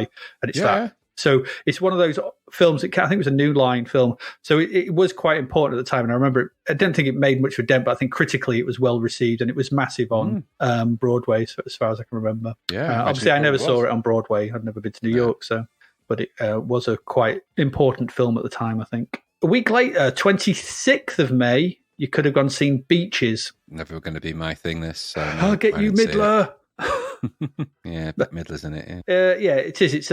No, it's never going to be mine. It's a classic tearjerker, I think, isn't it? I imagine it is. I think it is. But then I seem to remember it being one of the big teary-eyed ones, isn't it? Yeah, isn't it? Barbara Gary Hershey, Marshall directed. Bette Midler. They're sort of friendship over years, and I think one of them's dying towards the end. Yeah, that'll be no spoilers, but yeah. I think that's what it is. I can't remember, but I mean, it was never going to be a film for me. No, me. No. I'd gone to see Nightmare on Elm Street 4. That's where my my taste lay. Same day, you could have gone seen A Cry in the Dark. That's actually quite an interesting and good film, that. Yeah. It's not very of its date, though. Yeah. So this is the story of, I can't remember the names. Lindy Chamberlain. Lindy Chamberlain. And they were on a camping trip, so in Ayers Rock in outback Australia, and she claimed that she witnessed a dingo stealing her baby daughter from the family tent. The body was never found of the daughter. Police noted some apparent inconsistencies in the story. She was charged with murder, and it became a huge media circus, and obviously was one of those first sort of trial by medias almost sort of thing. So, yeah, this was in, I don't know what year it was, but in new evidence emerged in 1986 when they found the child's jacket, which police maintained didn't exist, was found partially buried adjacent to a dingo lair. So, that's right. So it seems that the story was actually true, and she was released. I think she had been imprisoned. I don't know the full story of this, The only thing, this is one of them things that kind of became a bit sort of folklorish. I mean, it even made a joke in The Simpsons, didn't it? It did. I mean, it famously, because it captured the nation in Australia at the time, and I'm sure some of our listeners, if they were of the right age, would probably remember that. Oh, I'm sure they do. But yes, the important part is that she was actually when they found the evidence, because there was a lot of confusion about her story didn't add up. But she was absolutely insistent that that's what happened, that a dingo came and stole the baby away. And for a long time, they said dingoes don't do that. Anyway, obviously they turned, and they couldn't find any of the key evidence, which was the jacket. Obviously, when they found that and they discovered what they needed to discover with that, she was released. I think she was in prison, and her life sentence for the murder was remitted. And then importantly, later in 2012, as recent as 2012, an Australian coroner made a final ruling that a dingo did indeed take her baby from the campsite in 1980, it was, and caused the baby's death. Morris apologised to to the whole Chamberlain family, and the death certificate for little baby Azaria was amended accordingly. So it's a long time to be going through all of that pain about all of that thing and grieving. Yeah, because it's an absolutely horrible thing. Yes, truly horrific. Your baby's just been taken by a wild animal and eaten. Wild dog, yeah, essentially, yeah. And just eaten by a pack. And then to be accused of murder. It's just horrendous. I mean, it doesn't even bear thinking about. It doesn't. But it's the tragedy in all sorts of different ways. No one comes out of these things very, shining with the shining light. It's tragedy for the poor Chamberlains, of course. Because they've gone through all of that angst from 1980 onwards to 2012, only then really being able to get some kind of closure on it. That's a long time to have all of that haunting you, and it's terrible. Yeah. You sort of look at these sort of stories and sort of other famous sort of stories of missing children and things like that, like the McCann stuff and things like that, and you're like, in amongst all this is a missing child, and that's... Yep, it's horror. It's the real horror of it all, really. But the film is very good, I have to say, because it's done like it's a dramatisation, and Meryl Streep's very good in it, so worth going to see. Finally, same day, you could have gone and seen 1969. I'd never heard of 1969 either. I'd never heard of this, but it's Keith Sutherland and Robert Downey Jr. doing some kind of counterculture type thing in order to join the army or something. I have no idea. I watched the trailer, I was like, I'm none the wiser. Never heard of it. I guess they were at this point trying to sort of branch away from the Brat Pack type of thing. Yeah, a little bit. Probably, but nothing. It didn't float across my transom, I have to say. No, mine neither. No, and that's it. Some interesting stuff there. Some interesting stuff, but nothing that really sort of stood out massively. That's it. TV was rubbish. Films were all right, I guess. We're going to take a quick break. We'll come back. We've still got loads to do. 4 more games, crap verts, all kinds of stuff. Please stick around. We'll be back in a moment.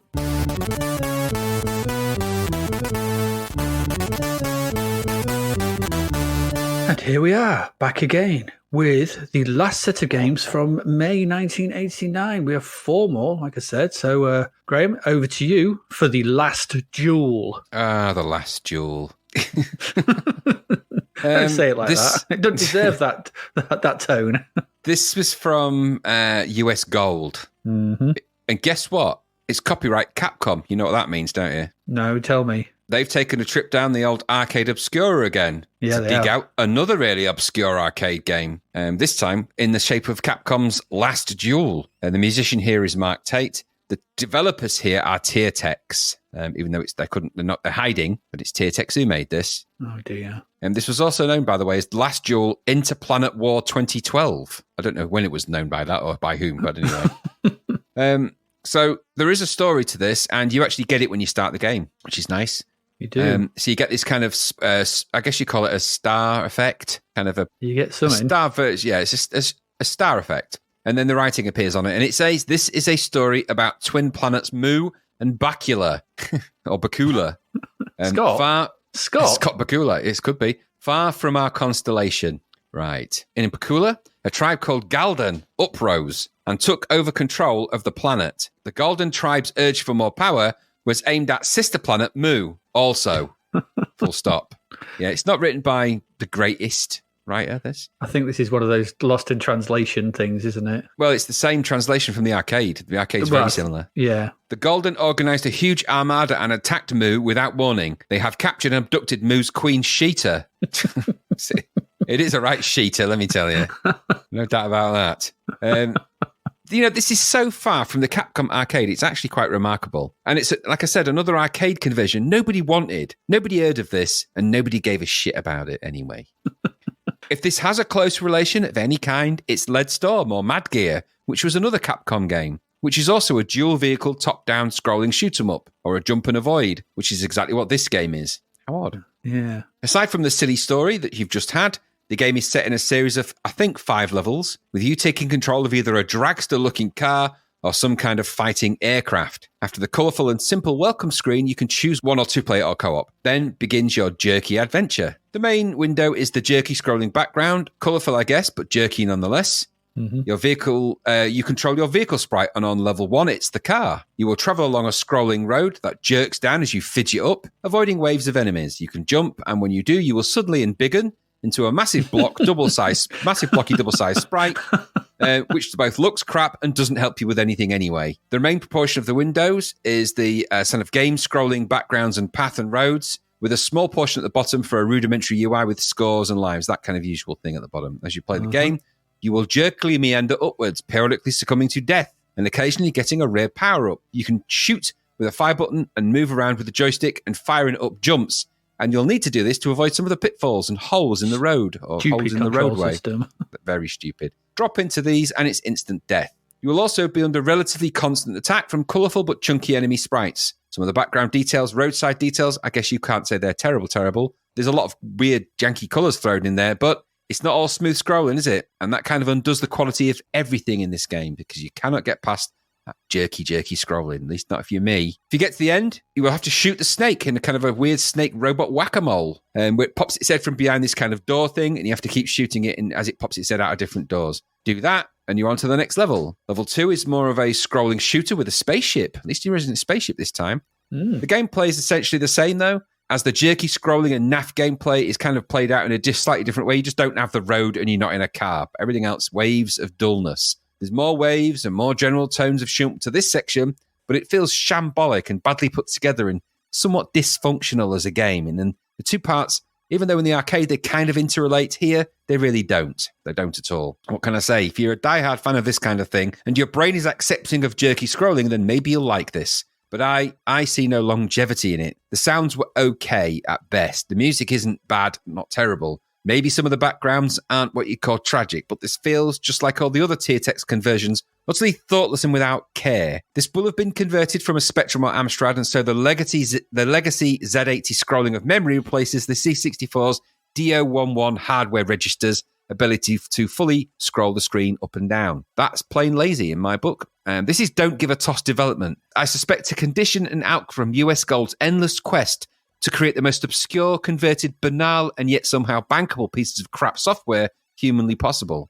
This is also 10 quid, just like the uber crap Human Killing Machine in the last episode, or Tiger Road, or 1943, or Street Fighter and beyond. A gigantic horse apple on the C64 gaming history. Indeed, we could take a moment to admire the US Gold litany of success with arcade conversions, things like Gunsmoke and Sidearms. Magic, aren't they, those? In their rush to get games out with their very short deadlines, this becomes a quest for cash, and as the Joker rightly says, you get what you deserve. So this is astonishingly, this is a multi-load, which is kind of remarkable. Crap coding, that is. And on top of that, and outside of the music, another blazing ripoff. Even though all the Zap reviewers berated this, with a passing nod to, if you like jerky scrolling and repeated gameplay, then this is for you. It scored 72%. This is a joke. An absolute joke. And once again, and I have to say it, has more than a whiff of US Gold running PR shotguns of some kind of sensory blockade. Or maybe they've got some kind of mind-controlling empath on their team or something. I don't know. This is a jerky, unpleasant effort and deserves more of a score around the 20s, if that, as opposed to this 70% plus nonsense in my book. This is utter guff of the highest order, an arcade conversion nobody even really cared or even heard of. You might get away with that, but this one looks too much like Lead Storm, and Lead Storm is way better than this in every department. This is utterly rubbish. What a waste of time and energy. Why would you even do this? Why release a game that's basically the same as Lead Storm, only a really crap version, that jerky scrolling version? Rubbish. Did you like it? No.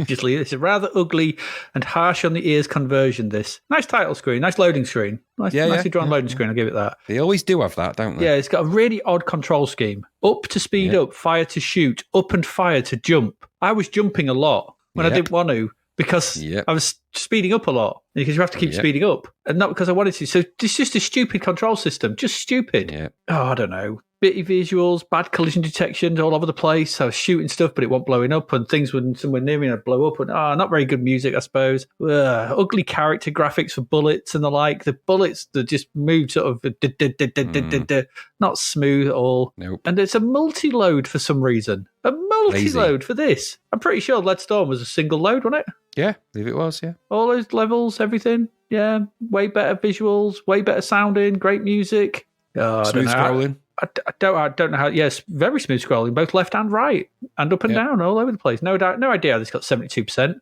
30 to 40% every day of the week. It's not as bad as some we've seen. It's not. I mean, it's not. The Cacola we've seen of Street Fighter or Karnov or what's that other one? No, what was that shooty one? Not Butcher Hill. What was the crappy one you're walking along shooting? There's too many of them. There's been too many of them this year, but it wasn't as bad as that. But it's in the tier up, so it's the tier text up. But it's not a 72%. That's No just chance. ridiculous. That puts it a few percent below Grand Prix Circuit. 7% below Sam Grand Prix Circuit. Yep. Sorry, no. I'm not accepting it. No. It's not a very good game. Last Duel. I've never played it in the arcade. It's too obscure. And this is the thing. You're paying 10 quid for and the adverts go the biggest game in the arcade. It's like no one's heard of it. We had all the arcades here. Never heard of it. Nope. Rubbish. It's rubbish. Just drive along, jump off an edge, and don't come back. Rubbish. Let's move along quickly. Let's get into something else.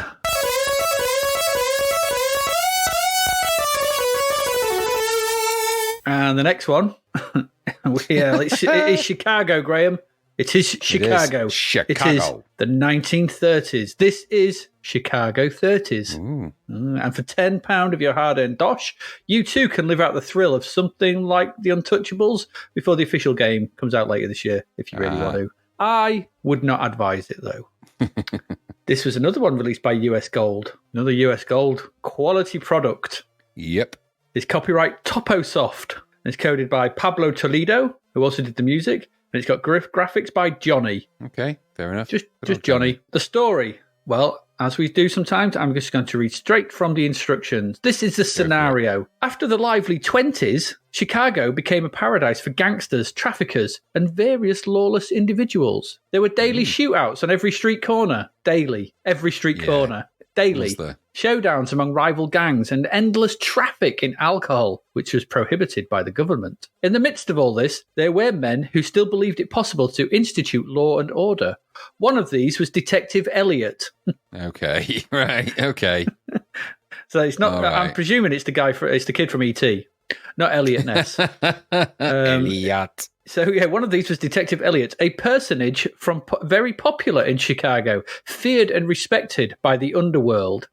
The mission, Graham, as Detective Elliot, it is your mission to deal the underworld one of its heaviest blows in order to weaken the principal power structure in Chicago. The objective: you've put an end to the alcohol trade and cut off the main source of income of mafiosi organizations. It is not an easy task. The city is crawling with gangsters in Al Capone's employ, just waiting to take a shot at you at the earliest possible opportunity. You'll be entirely alone, as it's a secret operation for the Chicago police, and secrecy is the key to success.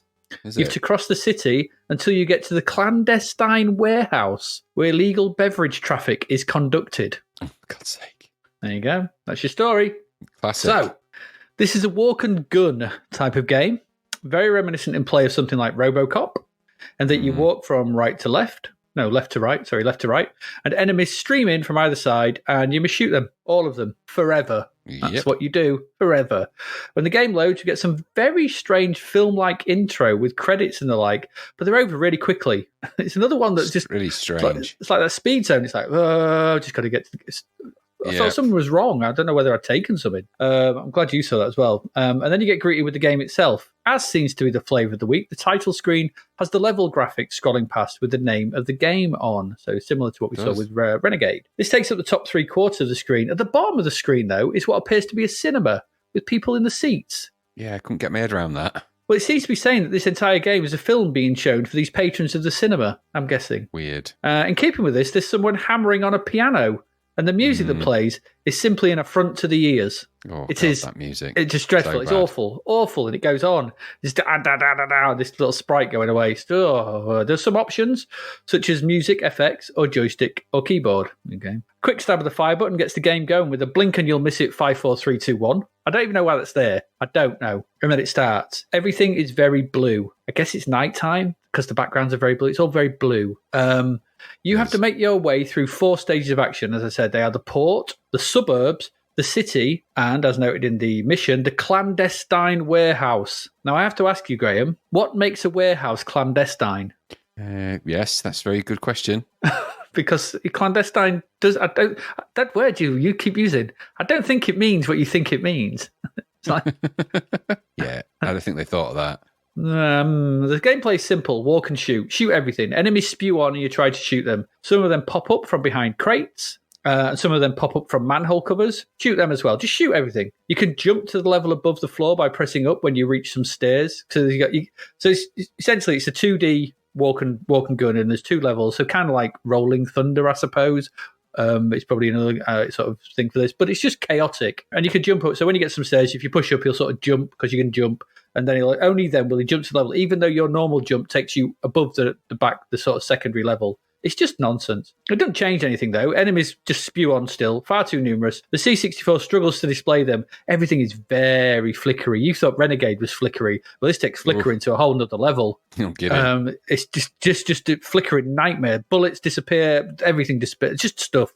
It's just a nightmare of flicker. In levels 2 and 3, you get to drive a car, which makes you invulnerable for a while.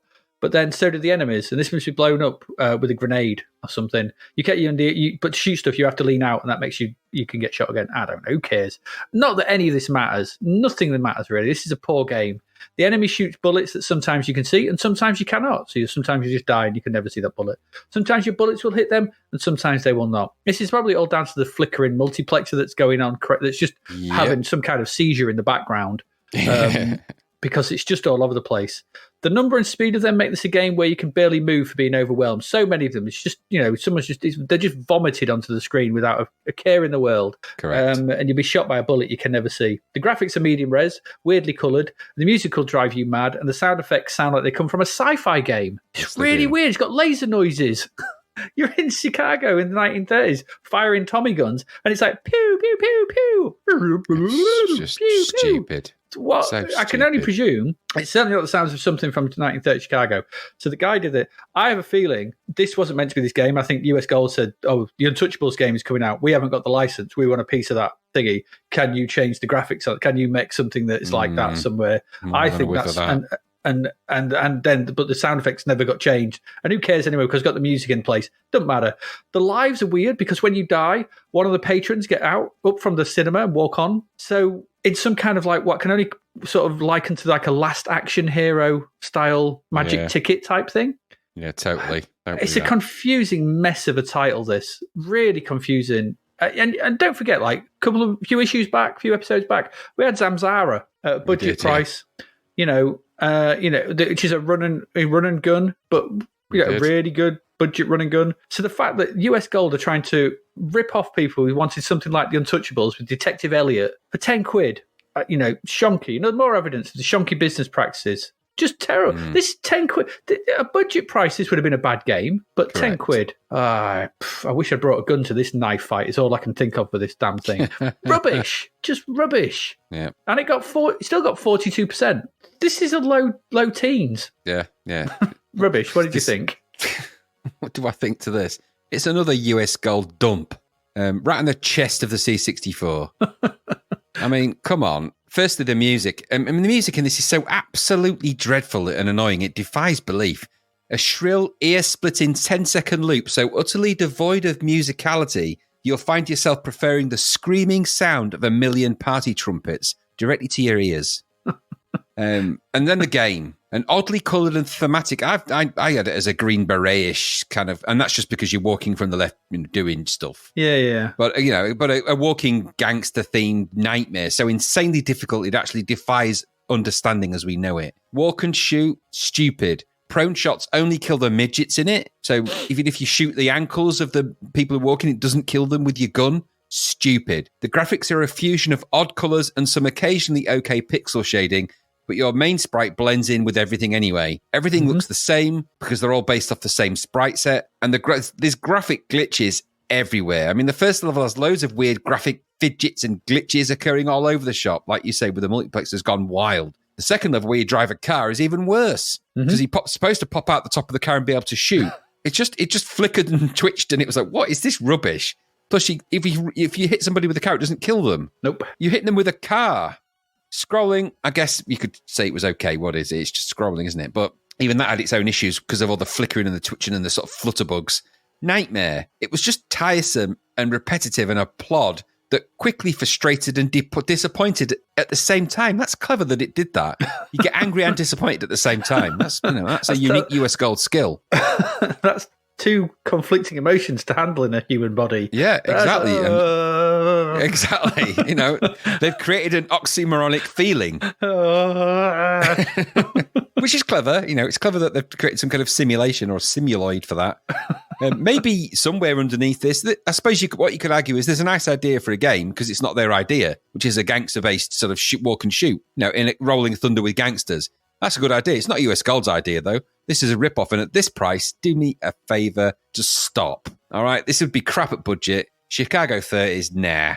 Get lost, rubbish. Utter rubbish. What US Gold, honestly, I mean, there we were thinking that there wasn't going to be a challenge to some of the crowns that we've had, and now US Gold come romping in the final furlong, don't they, with all these utter garbage they're releasing. Some might say that US Gold might have slipped us a brown envelope full of money to for these awards. Yeah, it was a brown envelope full of brown. It wasn't full of money. That was the problem. Yeah, that's the problem. Yeah, it was full of peace of mind, which was empty. No, I don't want to be frustrated, and I don't want to be disappointed, and I don't want that to occur at the same time. So get lost and take this crappy game with you. Thank you very much. Goodbye. Yeah, goodbye, Chicago 30s. 30s is too high for you. Yeah. Let's move on to. I've got two more left. Let's move on to our penultimate game. Maybe not. Maybe it is. And Graham, it's time for you to take a journey to the centre of the earth. For God's sake. US Gold and Rainbow Arts together, facing each other, and they are one. And they've combined their unique talents to create this utter piece of shit. $9.99 this. $9.99, probably more on disc. Who knows? Who actually cares? 20% Zapped gave this, which is generous, really. Released published by Chip Software. Is that Mr. Chip Software? I don't know. No. The musician is just none, because there isn't any music in this that I could identify. It's just quite a silent game, really. So you'll start this game, and it's loosely based-ish on the Jules Verne story of Journeys to the Centre of the Earth. People go to the centre of the Earth, and have adventures and stuff. That's as close as a relation to this game as that is ever going to be. and that's just those words in that sentence. There's no more thought. There's probably characters maybe from the book or the story. You won't care. Firstly, set your visual dexterity to brown, because pretty much everything in this is going to be brown, shades of brown, or crusty yellow with bits of brown attached. So it's all gone a bit brown. And I'm guessing they're trying to go for this kind of aged effect, or let's hide the quality graphics from the Amiga version effect in some kind of rust. Doesn't work. So when the game starts, you can choose from 4 different characters. That's Eric Gunnarsson, the geologist, Francis Rutherford, the paleontologist, Antonio Rossi, the geologist / mineralogist, and Louis Bourdon, the biochemist / mineralogist. It won't matter. There could be a veterinary surgeon and an egg specialist. They aren't going to help you in this. They're not going to help you. Knowing those things about them won't help you, really. There's no sound, I could ascertain, so that immediately means this game that's about an exciting journey to the centre of the Earth is completely silent. That kind of kills the atmosphere a bit, really. The initial stages of most of this are boxes of text that appear to tell you the story-ish on badly digitised or redrawn versions of the Amiga ST graphics. I have a feeling these have been somehow scanned off the Amiga and the Atari ST. I don't believe these haven't been redrawn. And so I think someone's perhaps taken a picture of them and then they've digitally scanned that through an 8-bit scanner of some kind at the time. Because that's how they look. These are not like the classic Cinemaware redraws. This is as far from that as you could possibly get. And this game is trying to really lean into the whole Cinemaware thing. You've never seen such a spectacular failure, though. I mean, goodness me, they couldn't have got this more wrong if they tried. Everything about the Cinemaware games that's exciting, remove all of that, and then you kind of got what you've got left here. Anyway, so after you've chosen your person and you've had a series of stage box, and by the way, when these load in, and it's a massive multi-loading thing, when these load in, you'll get an image, then a brown box will appear, and it's just empty. And then the text sort of goes, ugh, and sort of spills into it. You're like, oh, so they're loading the text in, so dreary.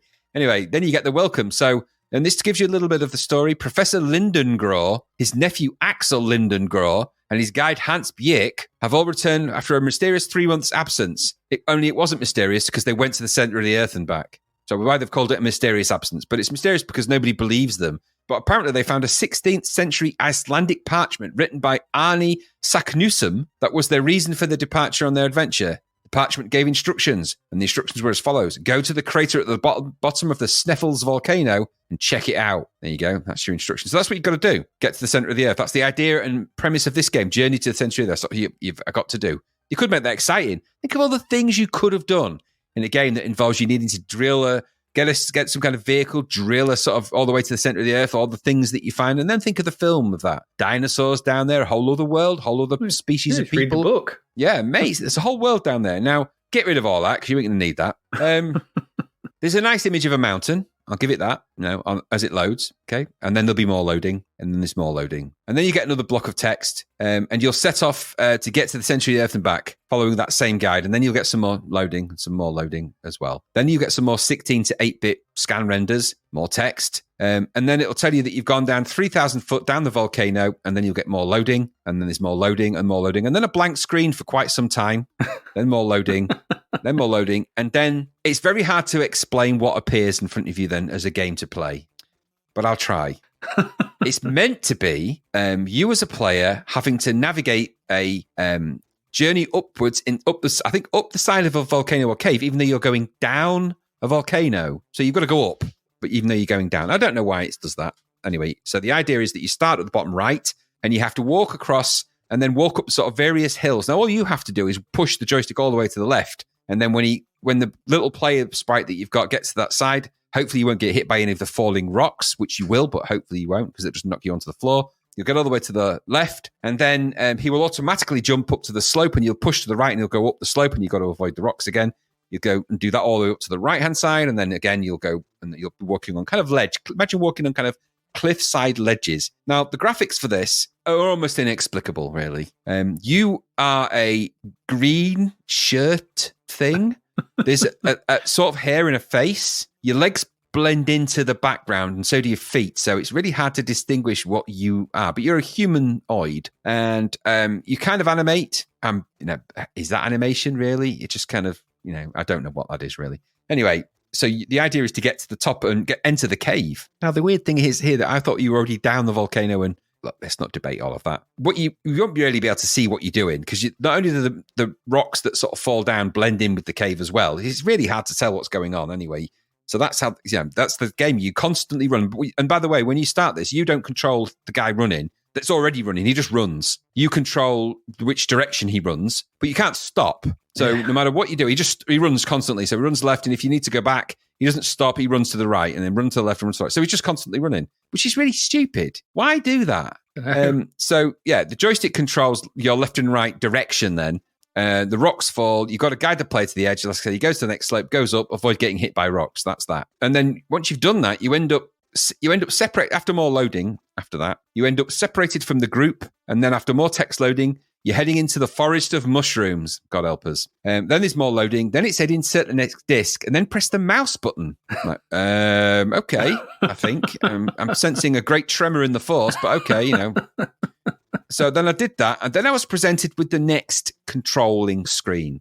Now, this has to be the most confusing screen I've come across in many a year. The thing I recognized on it was a face, which is on the top right. It's on some kind of wooden background, a plank. On the left-hand side, there's a map. On that map, I'm guessing it's a map of the volcano structure. Now, I can only describe what you can see. On that sort of side view of the volcano, there's what looks like a giant hand or a piece of toast on a spike inside one cave hole, 3 pockets of gas, a dog bone, another pocket of gas, and the Acropolis. interspersed with kind of lines that I think indicate pathways, although it's not clear. And then on that, there's also a time and a date. On the right, there's a picture of somebody in sort of, again, in scano-vision. Underneath that, there's 4 controlling arrows, which I'm guessing on the mouse control of the Amiga and ST probably made sense. Here, make no sense because it just makes it uncontrollable. Underneath that, there's a stamp, or what looks like a stamp or a picture frame with what looks like a bottle on it with an X over it. So I'm guessing poison of some kind or something. And then underneath that is a row of icons. Now, I don't know what these are. There's 4. The 4 on the left are F, W, V, and P. And then above that, what looks like nappies, I think. In the middle, there's some kind of energy meter with a love heart over it and what looks like a thermometer. Then to the right of that, you've got hammer and chisel, which is obviously used. And the idea of the game is you've got a chisel and manage, you can navigate your way down into the journey to the center of the earth. So there's a hammer and chisel, there's a giant R, letter R, there's a medical box, and there's sleep, like a zzz. And you're presented with that, and that's it. I mean, you didn't understand what to do? No, because even the instructions that I found for this, such as they were, didn't really give anything away about that. Nope. So I'm looking at this thing thinking, what am I supposed to do? So I clicked on the arrows thinking, okay, maybe I'll change direction. There was nothing changed on the screen. It just made a sound. I'm like, okay. Clicked on the bottle thing. Nothing happened. Clicked on the F, W, V, and P. Didn't do anything. So, meh. Clicked on the pickaxe thing and it made a pick, pick, pick, pick, pick sound. Then it went, meh, and my energy went down. Clicked on the R and nothing happened. I could not make heads or tails of what on earth this was all about. So there are meant to be other views. I could not get any of them to activate, even with the manual. I could not find a way into this. Or maybe it malfunctioned or something, I don't know. But I could not find a way into this after that particular screen. Once I got to that point, it was completely unclear what on earth it was meant to be doing. And I'm guessing the Amiga version has more details around the side. It must have. And all of us remember is in almost total silence. So there's not even really any giveaways about anything else. And then there's so much loading in it as well. So anytime you click on something, every now and again it just loads for ages. And you're like, oh my God, I wish I hadn't bothered. The key issue here, really, out of all of this is a crap game anyway. So a 16-bit version of this is just going to be 16-bit, 8-bit version of a 16-bit piece of crap. It's really, really dull. There is literally no excitement in this game. None. This is neither a journey to the center. This isn't even a journey to the center of a shopping market or a journey to the center of Freshney Place in Grimsby. This is nothing. That would be more exciting. And let me tell you, there's not a lot in there these days. So much loading, so little in the way of adventure. The load to adventure payoff here is low. All the screens have that weird bleached brown scan type effect, which makes it feel really dreary on the eye. Your eyeballs will age 100 years watching when you play this game. You'll feel, your body won't, but your eyes do. It's quite remarkable, actually. It's a game based on something exciting, but has everything exciting that you can possibly imagine, including color removed and sound removed from it. So you end up with, this is surgical level defunning of something. It's quite remarkable, really. If you was to define, someone said to you, make me the most boring thing you could possibly imagine based on this particular thing. This is it. This is the pinnacle of that. This has been defunded with such surgical precision that Jack the Ripper would be stood going, wow, that's pretty cool. And he was a master of defunning stuff, that guy. Or person, whomever it may have been. So no, this was crap. Utter crap. It's a journey to the boring of the boring with extra added boring. Made in the most boring possible way by boring people. Boring. Never again. About you. Where the hell is the game? Where is it? I don't know. It's in there somewhere. Where is it? It's in the centre of the earth. Boring. I've got those. I write boring a lot. A boring litany of text and bitty, ugly pictures led me to running back and forth along a screen that made Bob Winner look like Winter Games. And I was done. I was done at that point. And then I had a look at it. I was like, what is this? And then I had to be asked, after endless text and one bit of action, you're asked to change the disc. I was like, what have you done? What have you done on that side? What have I just... Having to read about, what was it? There's a geologist. You sent me a message. You can play these 4 exciting characters. I was like, oh, God. Yeah. Nothing says exciting like being able to pick between a geologist and a virologist or whatever it was, mineralogist, a paleontologist. Like, ooh, hold me back. Oh, hold me back. God, exciting. I won't do it. This was literally like journeying to the center of the earth and how long it all took. Why is every page of text a disk access? Why? I mean, the Commodore 64 can hold a fair bit of text in its memory. A fair bit of text in, 64K, 30K is quite a lot of text. Yeah. Jesus. Especially in little boxes like that. I know. But every time it had to bring up a new box, like load. There's 170K on each side of a disc as well. I know. There's 4 sides to this, isn't there? 4.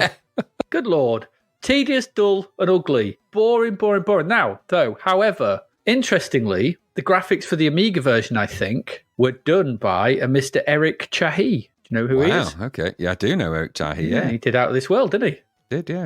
Out of This World and from Dusk on the 360 and PS3 and stuff. So this is, one of his early... It worked on other stuff before this, but the only interesting person out of this sort of thing that I noticed the name was like, Eric Chahi worked on this. So he did, obviously, probably did some of the visuals on the Amiga version, I'm thinking. He supplied the biscuits, I think.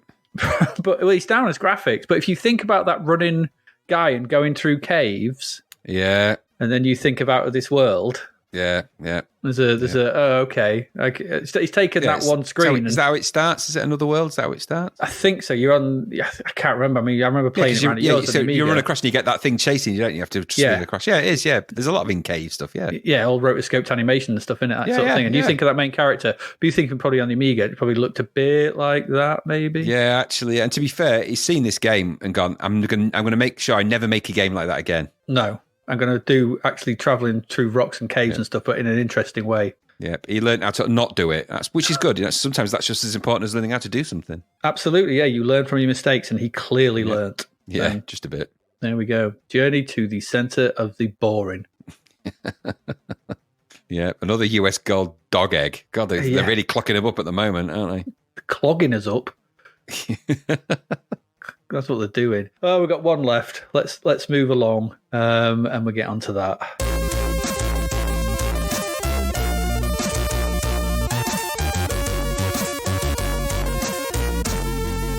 And we're back into the future here in Ace 2088. Ooh. So to round off May's games, we have the return of Ace from Cascade. But this time it's Space Ace. Or as it's called here, Ace 2088. Moving on from the very good first game, mediocre second one, coder and creator of the series, Ian Martin, has taken the dogfighting into space and tasked you with rescuing 118 planets across 32 star systems. Although the status screen in game only states 100 enemy planets, but what's 18 planets between friends? And you have to do this in your trusty Ziegler 2 fighter with only the mothership Deliverance for backup. It's a hefty task indeed, or as the instructions call it, the final conflict. And we already had that this week. Want Renegade the final conflict? Yes, it was the final chapter. Oh, that's the final crapter. Yeah, this is the final conflict. No. Final cornflake. No.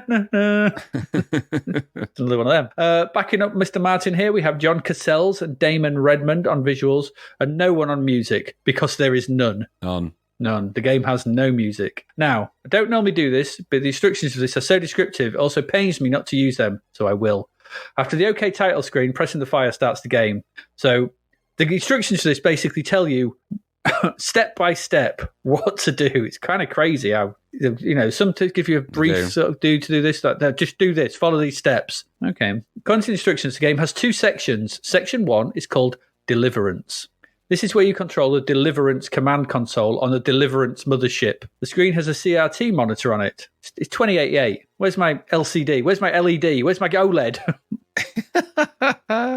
CRT. So an options panel and a location display. Options available to you. You got a little sort of thing in the bottom right. You got see most of the screen is taken up with the monitor.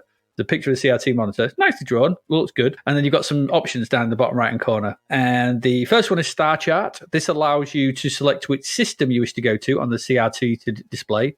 Essentially what it is, you get like a load of little dots and you can just flick between them and pick one, press fire, and that's where you're going. So that's it.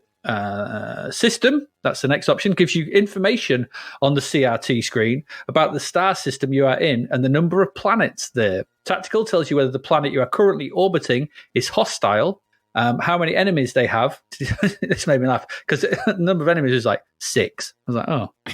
Yeah, true. 7. All right, okay. Tacticals tells you whether the planet you're currently orbiting is hostile. So Tactical tells you whether the planet you're currently orbiting is hostile, how many enemies, as I said, and how many bases need to be destroyed. Status tells you how many planets you have won over, allows you to quit, save, and load your game. And finally, there is the fighter option. So this brings up like a picture of the sort of a vector graphic image of your, it looks nice, of one of your 3 Ziegler 2s, because there's only 3 left. You started with 7, it tells you, but there's only 3 left. Like, why tell me that? That doesn't imbue me with confidence that these craft are any good. No. So you've got options here. You can arm this. So the first option is you can arm one of your Ziegler 2s with long-range missiles, fusion bombs, rear missiles, a rapid recharger, and finally some high shielding. Once you're armed to the teeth, you can launch and off you trot into space. Here, we switch to a 3D view of space. You'll start off facing a big planet. Usually it's a big round brown thing. That's what I normally got, a big brown round thing. And there's some wobbly stars, I noticed. Controls are up and down, for up and down, and left and right to rotate your craft. I seem to think, is this similar to Elite? That's the same kind of control system as Elite in it. And fire to shoot your lasers. You can arm your long-range missiles with L, arm the rear ones with R, and T gives you your antimatter torpedo. Plus and minus speeds you up and slows you down, whilst M initiates autopilot back to the Deliverance, and N plots a course to the planet directly in front of you, and W toggles between the scanner and your weapons loadout. The screen here is split, not quite in the middle. The smaller section at the top shows your view of space. The rest of the screen is the dashboard for your ship. This shows the game time, so how long you've been playing, the direction of the bases when on a planet, your speed. So this is across the top. You've got a little bar across the top of the sort of UI of the dashboard. So you'll have an arrow that pops up. So you've got your speed, your energy, shields, and antimatter torpedo recharge rate. These are four little bars. You also have an elite style scanner. So another elite style scanner that we've got in this. I think that's in the bottom left. And there's an empty space on the right for messages to appear when you do stuff. So just press N and you head for the planet. You don't have to do anything. You just don't do anything. You might say there's some aliens about it. Just press N and you'll automatically just go to the planet. It don't matter about the enemies. Just press N. Suddenly your screen will fill with brown. And the scanner will show you entering the atmosphere. So it's got this kind of nice animation in your scanner bit. It's, sort of the planet sort of zooming in. And eventually you'll level out on the planet with the horizon now taking up the top view. So if you've armed yourself with some bombs, which you should have done, if you don't, it says you don't have any bombs and you have to go back. Press B brings up a targeting square in the middle of your view at the top. And the arrow on the dashboard will tell you the direction to the base. It'll point left or right. Turn that way until it suddenly points up. So it'll be you probably go past it. So you come back till it points up. And what you do then, so you've got this square in the middle, which is your bomb targeting reticle, which I think is supposed to be like a view of the ground. And then you just wait. A small black dot will appear in it at the top and then move through it. Get it in the center and press fire to release a bomb. When it's in the middle, that's it. Should you be successful, you'll be told in the message panel that you've been successful. And if all the bases are destroyed, you'll get a message as to what weapons have been captured, and that's it. And you'll zoom off the planet back to the mothership to select another planet and do it all again. If you run out of bombs, you can just press M and go back to the mothership. Again, it's all automated. Head back to the mothership, get some more bombs, come back, press N, try to do it again, repeat, and that's it. That's it. On the planet, there's supposed to be enemies. You'll never get bothered by them. They just freeze. They just hang there in space, just in front of me. That's what they were doing with me. I was like, "What are they doing?" They're actually more bother if you try and they get bothered. They're like wasps, and if you leave them alone, they'll leave you alone.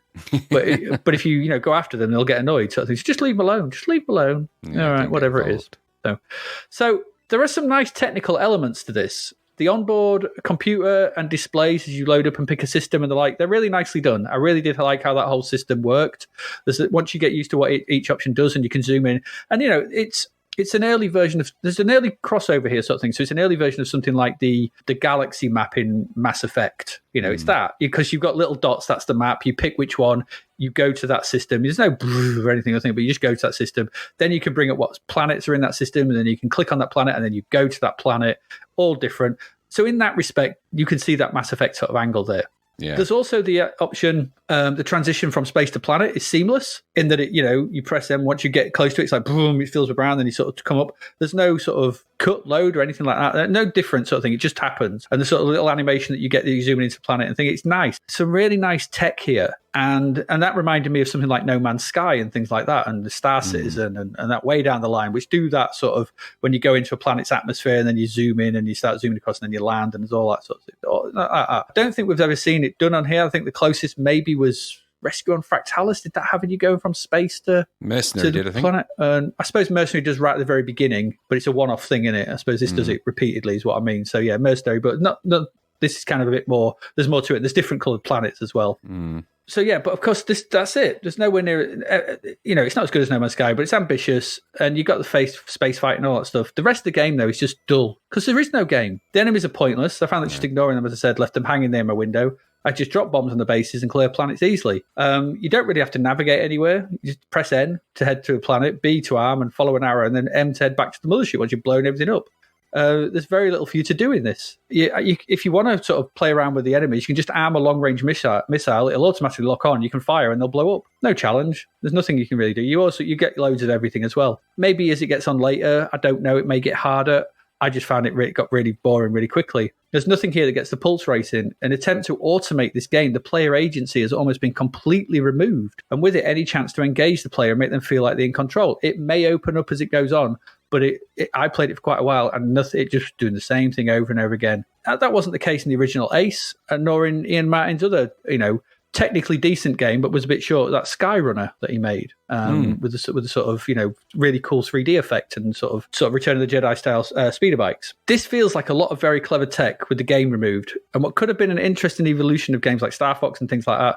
So it feels completely redundant. I don't know. I don't want to feel like a passenger in an action game. And for vast swathes of this, that's what you are.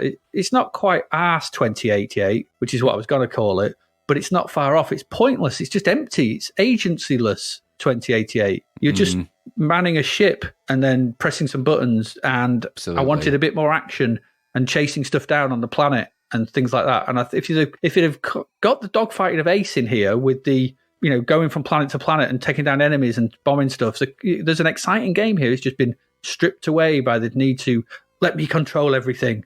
Shame, bit of a shame, because there's an interesting attempt here, but it's not quite come off. What did you think? Yeah, it buried in here somewhere. There is probably a half-decent game, I think, buried a bit. This is a bit of a leap, isn't it? A gigantic leap from the previous Ace games into kind of elite Captain Blood space explorer territory. It's not good territory to be in, though, really. Dogfights don't generally work well in space, I have to say. Some of the details, I guess, and the UI, okay, I suppose, but they're controlled pretty poorly for what they are, and it lacks the dynamics needed to make it feel anything other than just another Elite clone. It just doesn't have enough of the interesting bits or anything else to really pull that off, at least for the surface anyway. Flying your Ziegler 2 fighter was okay, I suppose. It just feels a bit like, exactly as you say, actually. I've written soulless, but I think that's exactly the same vibe that you've felt. It feels like a dreary, soulless affair. Bland graphics for space, which I guess is pretty bland anyway, I suppose. Weird colours on your radar, where there's kind of parts that I suspect if you go into it, there's probably some interest maybe, but, if you're into star jumping, orbits, launching, fighting, I don't know, maybe there's something for you. But for me, there's limited appeal in Ace anyway. And Ace 2, they were okay for what they were, but it was the dogfighting stuff that kind of held the glue for them, particularly in the first one. Take that into space, it doesn't work. Was it necessary to do that even, really? Don't know. I mean, ironically, we're a little bit monkey paw, aren't we, here? We've often asked for a hint of sci-fi in games, just possibly a bit of sci-fi. This is not a giant squid, though, is it? Which is, we are specific we about had that, though, in the deep. We had a giant jellyfish. It didn't help. But this is probably a leap too far, I guess. And the interstellar, the requirements of interstellar travel take its toll on a game, I think, and its game design. It can very quickly become dreary because floating around, dots in a black void, it's not very interesting, is it? Unless you can make it interesting. And to do that, you need a lot of stuff going on and things happening, and this just doesn't have that. It's disappointingly boring. Ace 2088. It's a shame. There's probably some good technical chops in and around all of it. I don't doubt that. Yeah. But it just doesn't come together as a whole. It just doesn't feel very exciting. I hate to say it, but it's a bit of a misfire. Got 58%, didn't it? Probably about right. But again, their scores are crazy, so I'd say it got 7 bananas, which is which is probably about right. So it's got 13 Quatloos. Yeah. Just a bit disappointing. A bit bland on the eye, actually. Very eye bland. Not as bad as Journey to the Earth, which is very bland on the eye, but it's just space. We've said it. How many times have we said it? Space is a great big emptiness. Yeah, but keep putting.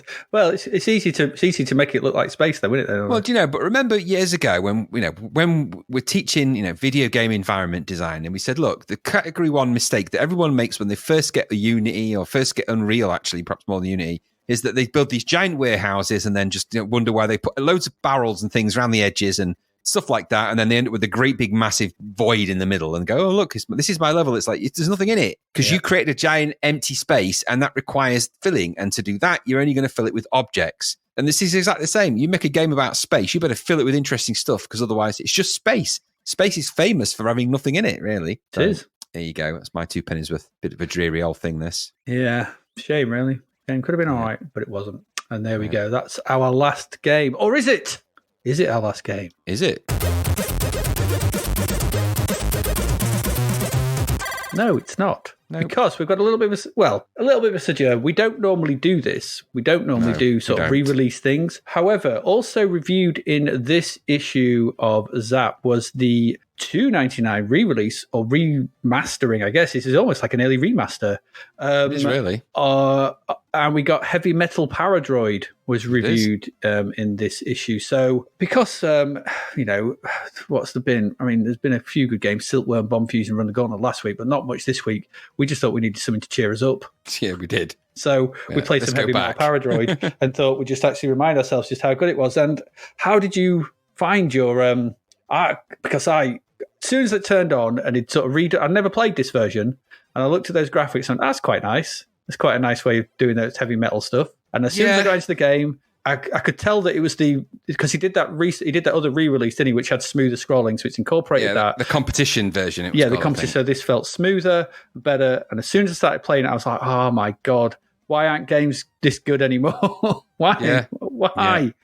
Because this is fantastic. I mean, they gave it 97% because they couldn't not. I mean, $2.99 for a Paradroid game, even 1989 is, is manna from heaven at this point compared to what some of the other stuff we're playing. I was playing this for quite a while. I loved it. Just Paradroid again. It's ace. How did you feel it? I mean, did you play this one before? Heavy Metal Paradroid. Yeah, I've played all the Paradroids, and this is. I always remember it being particularly good. This one had really unusual Commodore 128 enhancements as well, so you could load this version into the Commodore 128, and if on a Commodore 128, you can type Go 64 and it turns into a Commodore 64. Yeah, and then when you load this version in, it has enhancements, so it utilizes the 2 megahertz power of the C128. So it's more accomplished, does more stuff.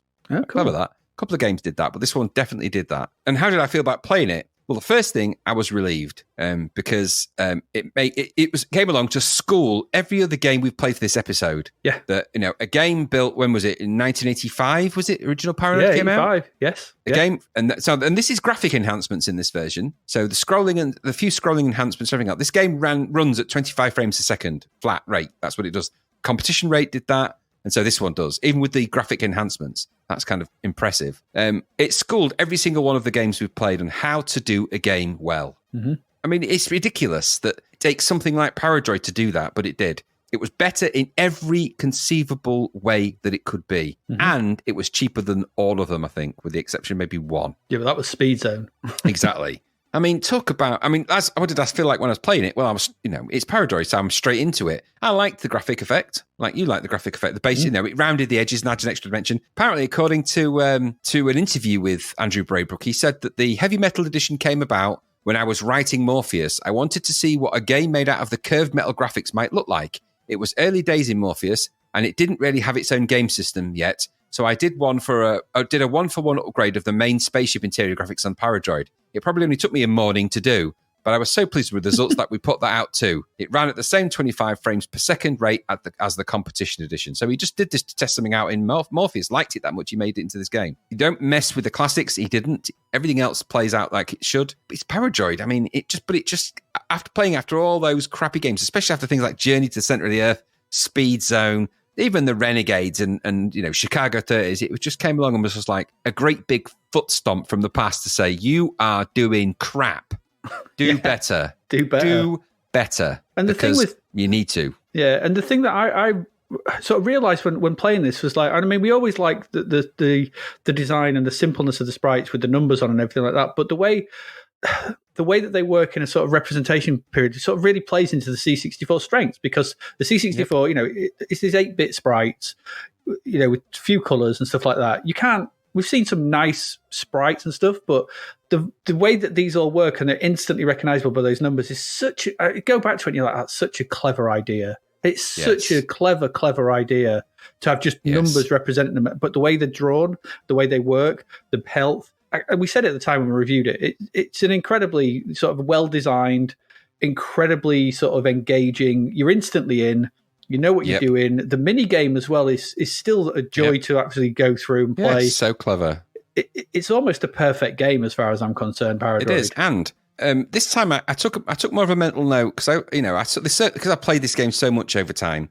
These little bits that you sort of they're going in and out of your mind. So just remember that obviously all the individual robots have yes, they look like a little round sort of sprite circles on the game, but they each one have a robot designed for them, and you can go and check it out on the computer and see what they look like. So by being able to do that means that you're not just seeing them as sprites. When you see the messenger robot scooting about and you go and check it out, it looks like that robot would be the one that did that. Yeah. It's little touches like that. To the speed it whipping back and forth. And and just giving you that ability to visualize it. So you don't need to know that it looks like on the sprite as a controlling sprite, because you've seen the robot in the and you know what it looks like. And the way they upscale the robots in the numerical scale of them is their difficulty and their power, but also the robot starts to look more fierce and things like that. It's just, when you get it right, you get it right. And this game got it right from the get-go. Massively. It was very cleverly designed. And I really, really liked it. And my gosh, this game is such a lesson for all those people who are heading into games design and games development courses and everything else. You would behoove you not to play one of the greatest game designs of all time, certainly of that era, which is Paradroid by a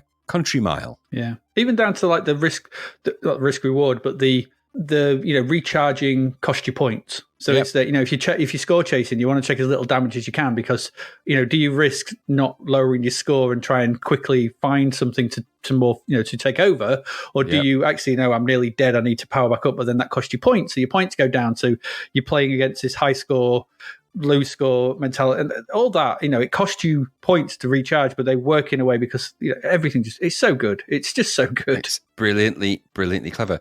Do you know, even like you say, the mini game, just having the ability to choose whether you're the purple or the yellow for that fraction of a time, you just have to quickly assess, is it beneficial for me to stay yellow? Should I go to purple? Where the arrows work, where some of them have got little purple or yellow arrows, so it's like a permanent thing. And or they split, or you need 2 for 1, or I mean, you could almost make an individual game out of just that. That could almost be a little mini game that you could have in its own right. Yeah. No, in its own simple way. But that is such a clever way of playing out the taking over of other robots. It's brilliantly done. It really is brilliant. Yeah. So good. I know we just keep going on about it, but as well, I'm always in awe of the fact that the 2D side on of the ship works if you layer the levels on each other. Yes. They actually make that ship. Yep. So the level design of each one you play across is works on that side on ship. So you can visualize, like you said, the way you visualize the robots is the way you suddenly visualize the ship in a 3D space, because it looks like a ship. It gets pointier towards the front. Just genius. Yep. Hats off to you, Mr. Braybrook, because you really did create one of the greatest games, I think, of the 8-bit era there. Yeah, I think so as well. It's a stunning achievement. Heavy Metal Paradroid, £3. And we just needed it. I think we needed it after, at this point. We just came along and went, here you go. Is that secretly maybe why he released that? He just thought he just changed the graphics a bit and released the same game, and everyone's got, and he just upped the ante on a few of the other graphic improvements. Didn't do a lot to it. And it's just to come along and gone, just kicked all the others really, really hard in the knackers. Really hard. Like upsettingly hard. With a heavy metal boot. Yeah, the kind of kick when people around it go, ooh. That moment in 3 O'Clock High? Yeah.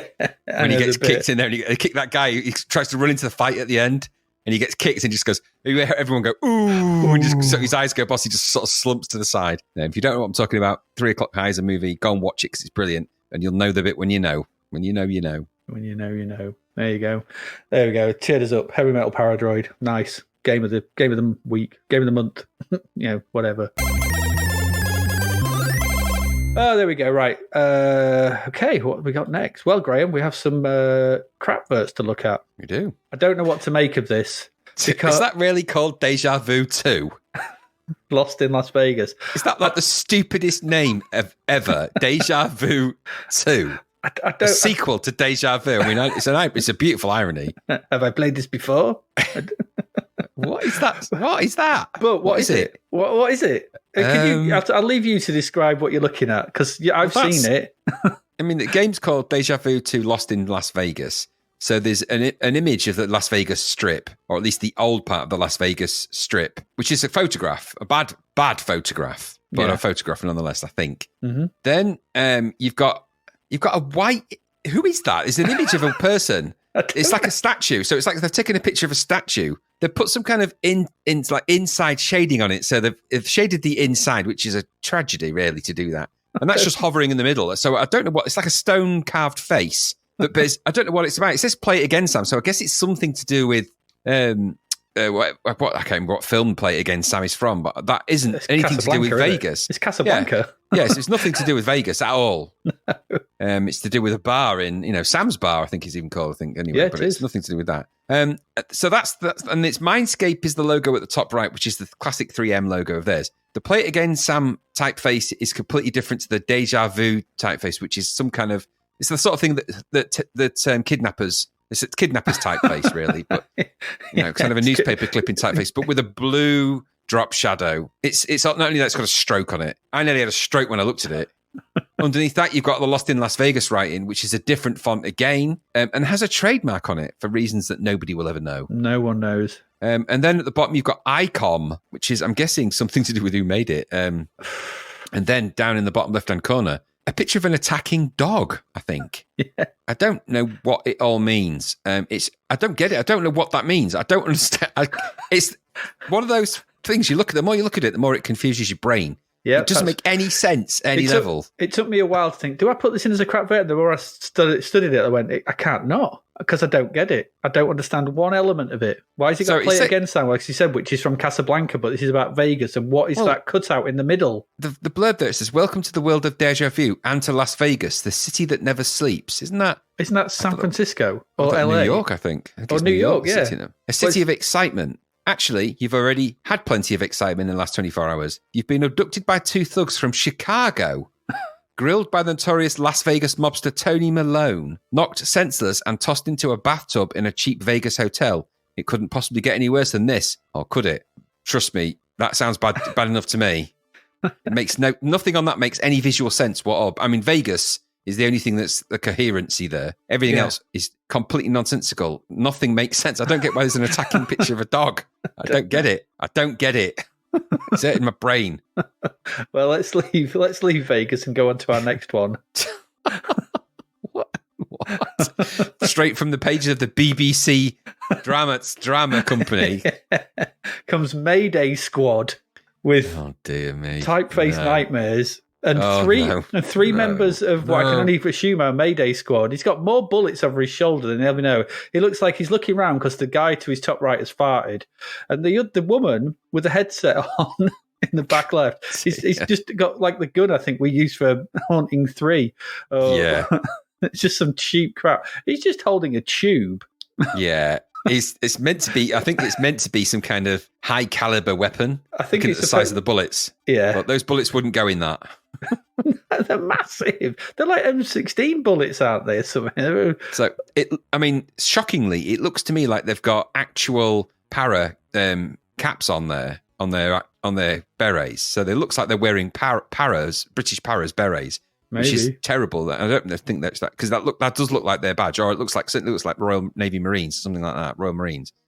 So maybe that's what they're alluding to. I tell you one thing I can tell you for a categorical fact: his watch on his wrist is not army issue. No way. Neither is her gun. He's clearly gone to the Ratners and got himself a nice Seiko watch for his deep military mission.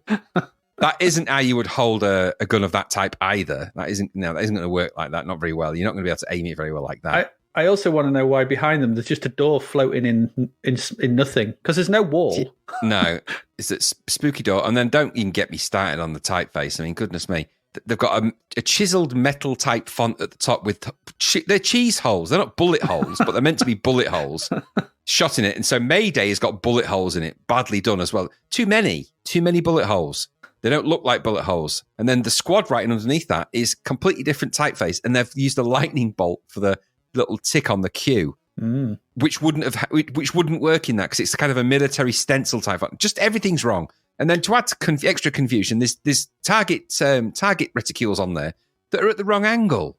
Your reticule doesn't change like that. It has to, the idea of it having a level across the middle is so that it remains level, so you can sort of, pitch it on a horizontal and vertical plane. It doesn't tilt unless you're rotating the view, and maybe it would then. But why would you do that? But the plot, when the diplomats stop talking, there's only one alternative: the Mayday Squad. Person lead this elite, highly trained UN anti-terrorist force on its most perilous mission: the rescue of the ambassador's daughter, held captive in the besieged Lutonian embassy. Lutonium? Lutonia? Is that in Luton, is it? Yeah, I can only imagine. The dear. Lutonians. This crazy Lutonian stealing the ambassador's daughter. Oh, Jesus. dear me. You've got a modified first-person perspective shows all I don't know what modified first-person perspective means.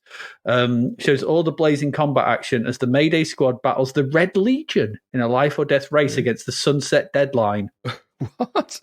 I don't know. It's by Tynesoft, so it must be good. It's a role-playing arcade. It's a role-playing arcade something simulation. War simulation. With physical and mental challenge. Mentally challenged. It's Tynesoft. I know. As well. Fog on the Tynesoft. So it's probably going to have loads of multi-event military games in it. Probably. I'm still querying why she's wearing a one-ear, is she DJing or something that one back? Because she's got like one headphone on. Why would she have that? Why would anyone have that? If you're going in, all those guns, you're never going to hear anything. If you've got gunfire going off, it's very loud. Yeah. So you're not going to be able to hear anything over that. That isn't helping anyone. No, it's not a good advert. Terrible. It's not good. Terrible. And finally, the last one. It's had me laughing my head off. So this is for Kenny Dalglish's Soccer Manager. Oh dear. The thing that made me laugh on this is that the guy in red at the front is seemingly launched the guy in blue into orbit. It knocks him back. such thingy. But also, in the back left of the drawn picture, where's that guy running to?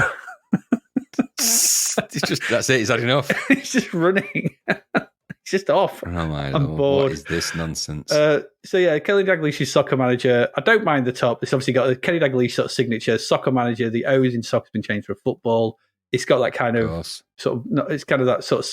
What do you call it? That sort of 80s skyline sort of shading kind of filled in. Yeah, it's sort of thing you'd see in arcades, actually. That you see a lot of that kind of shading on arcades. That's not terrible. There's a picture of Kenny Dalglish, which is not the best picture of Kenny Dalglish I imagine they could have got. No. Does it need that picture of Kenny Dalglish? Do people forget what he looks like, generally? Not at the time. I mean, Kenny Dalglish was probably, one of, if not the biggest Liverpool name footballer in UK football. But then the main image is a drawing of a team in red, obviously playing the team in two, and there's two people gone in for a tackle, and the guy in blue is just seemed to be so shocked he's just been flung backwards. I can't. There's so much wrong. The ball's been hit so hard it's got speed lines.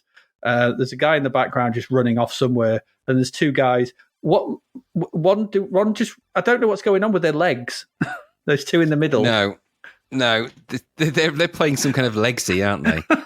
There's some mysteries, his leg has disappeared. Look, the blue guy's leg, it goes behind his thigh and then just stops. Well, yeah, I mean, just look at the feet. That guy who's actually kicking the ball, his left foot is broken. I mean, that's broke. I don't know. He's pointing sideways. Does he point that way? Yeah, your knee don't bend that way. No, that's broken. No wonder he's looking a bit, and his hair is inexplicable. Both of the hair. He's got high hair and huge foreheads going on here.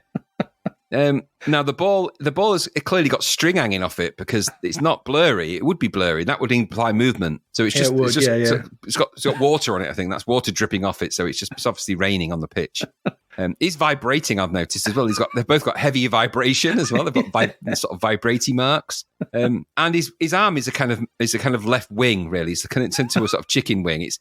It's broken. I tell you, he's got a broken arm and a broken leg. He has, and it called me old-fashioned, but it looks to me like he it looks like he's got 3 fingers on his left arm, but I think he has got 4. But his thumb, he's tiny.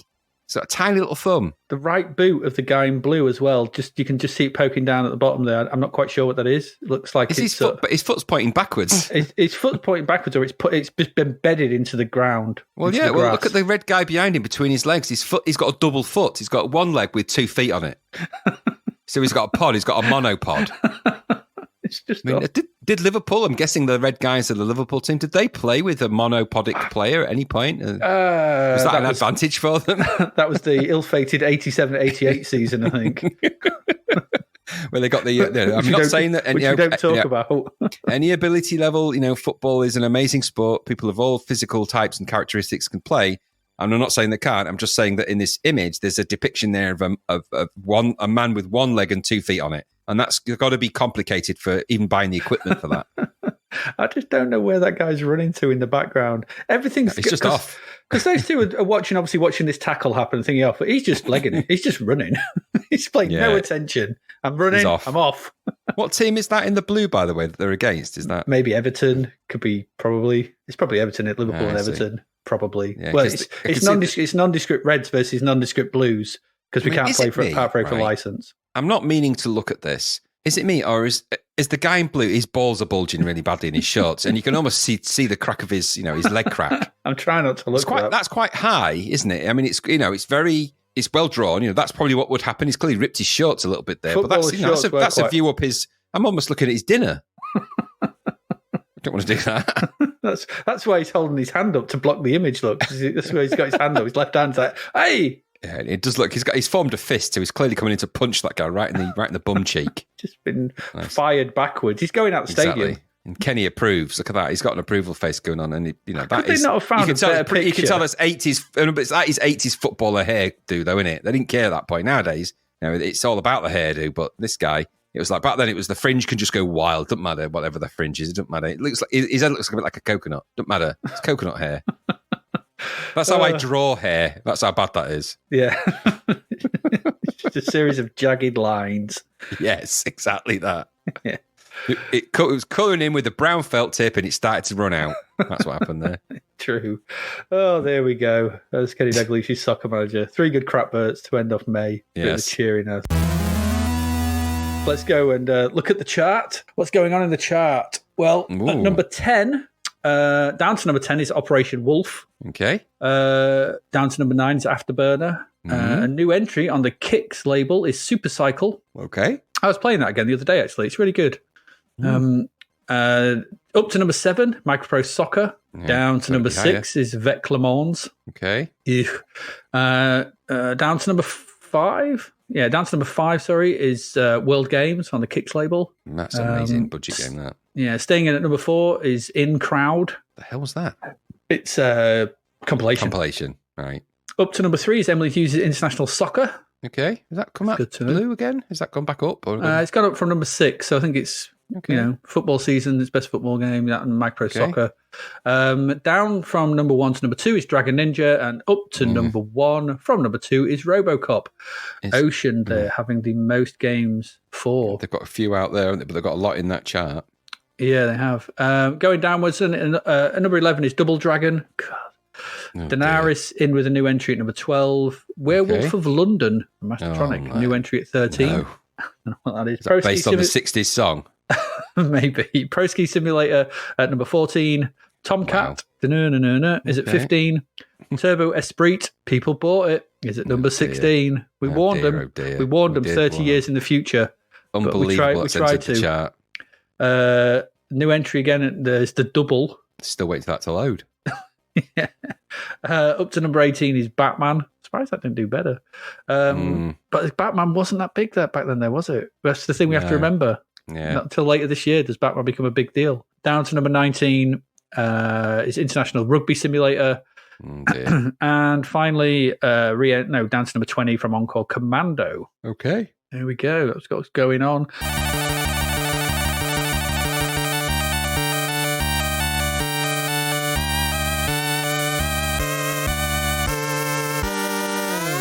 Next week or next month, there's not many games out. I think we've only got 12 for this. It's 2 6s. So what have we got? Danger Freak. Okay. Forgotten Worlds. Oh gosh, that's another US Gold tier text game, isn't it? I think so. Hillsfar. That's a bit. I think that's a big sort of Dungeons and Dragons role playing game. I think. Right. Okay. Las Vegas Casino. No, that sounds bad. Muncher. Right. Octoplex. Okay. Para Assault Course. Oh, that's going to be like that other assault course. That's going to be another combat school knockoff. Yeah. I bet you. Yeah. Real Ghostbusters. Oh dear. Rockstar Ate My Hamster. Right. Speedball. Okay. Titan. That one, Pip, that our crap. Titan mascot. That's that crap Hello, boat we buddy. saw. It is, yeah. And finally, Xenon. I Okay. think that's it. Right. We just have a check, but I think that is it. I think that sounds like it. Man alive, it's not a lot, is it? Not really. But then again, that is the thing with this year. The games do start to drop off. They do. So there's not a lot we can do. It is what it is. Yeah. Anyway, but we've got those coming next month. What? Anything you want to add about May, Graham? Well, not really, no, because it's been a bit of a disaster area, hasn't it? I mean, don't get me wrong. There's been a gem in there, hasn't there? Because we had Grand Prix Circuit. No, that was last month. That was April. Was that last month? Oh, well, Yeah. that's then. I'm trying to think what we've had this month. I think the actual best game that I've enjoyed the most this month is Bomb Fusion. Bomb Fusion, yeah, actually, yeah. Thinking about it, we've had what? Silkworm, Turbo Esprit, Bomb Fusion, Action Service was rubbish, Bomb Fusion, oh dear me, what a list. Yeah. Human Killing Machine was crap. Silkworm was okay. Run the Gauntlet wasn't terrible, I suppose, if you're looking for, multi-event. That's it, those three, innit? That's it. Goodness me, that is a lot of rubbish. Yep. US Gold, you're responsible for a great proportion of that, you cheapskates. Realm of the Trolls. Remember the fun we had walking around the Realm of the Trolls? That was fun. I don't want to remember it. It's as bad as some of the crap we've had to play for this particular episode. Thank God Paradroid came in and went, look how you should do it. Look how good games are made. Take note, people. Take note. Yeah, indeed. Terrible. So yeah, that is it. That is it for there's only those 12 games next month. Not sure how good any of them are going to be. Although Cotton Worlds gets a sizzler, Speedball gets a sizzler. Have to wait and see. I don't have anything to add. I mean, it's just been a crap load of games. Yep. Been like nothing particularly good to actually get your teeth into. And like you said, thank God Paradroid came along because just reminded me. It's one of those things, like we saw with Grand Prix Circuit.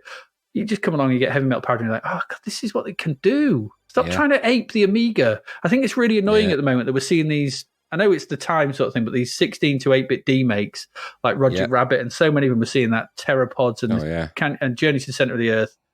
Rubbish. To just don't do it. Play to the machine's strength. Bomb Fusion, look what it did. Simple single screen little idea that was really cool. Absolutely. But, oh well, I'm sure maybe things will pick up in June. Maybe, who knows? Maybe. Who dares to dream? Right, on that note, I think we should sign off, go home, and leave the people to the rest of their day and whatever you are doing. So on that note, I have been Adrian Mills. And I have been Graham Raddings. And we have been slowly journeying to the centre of the earth.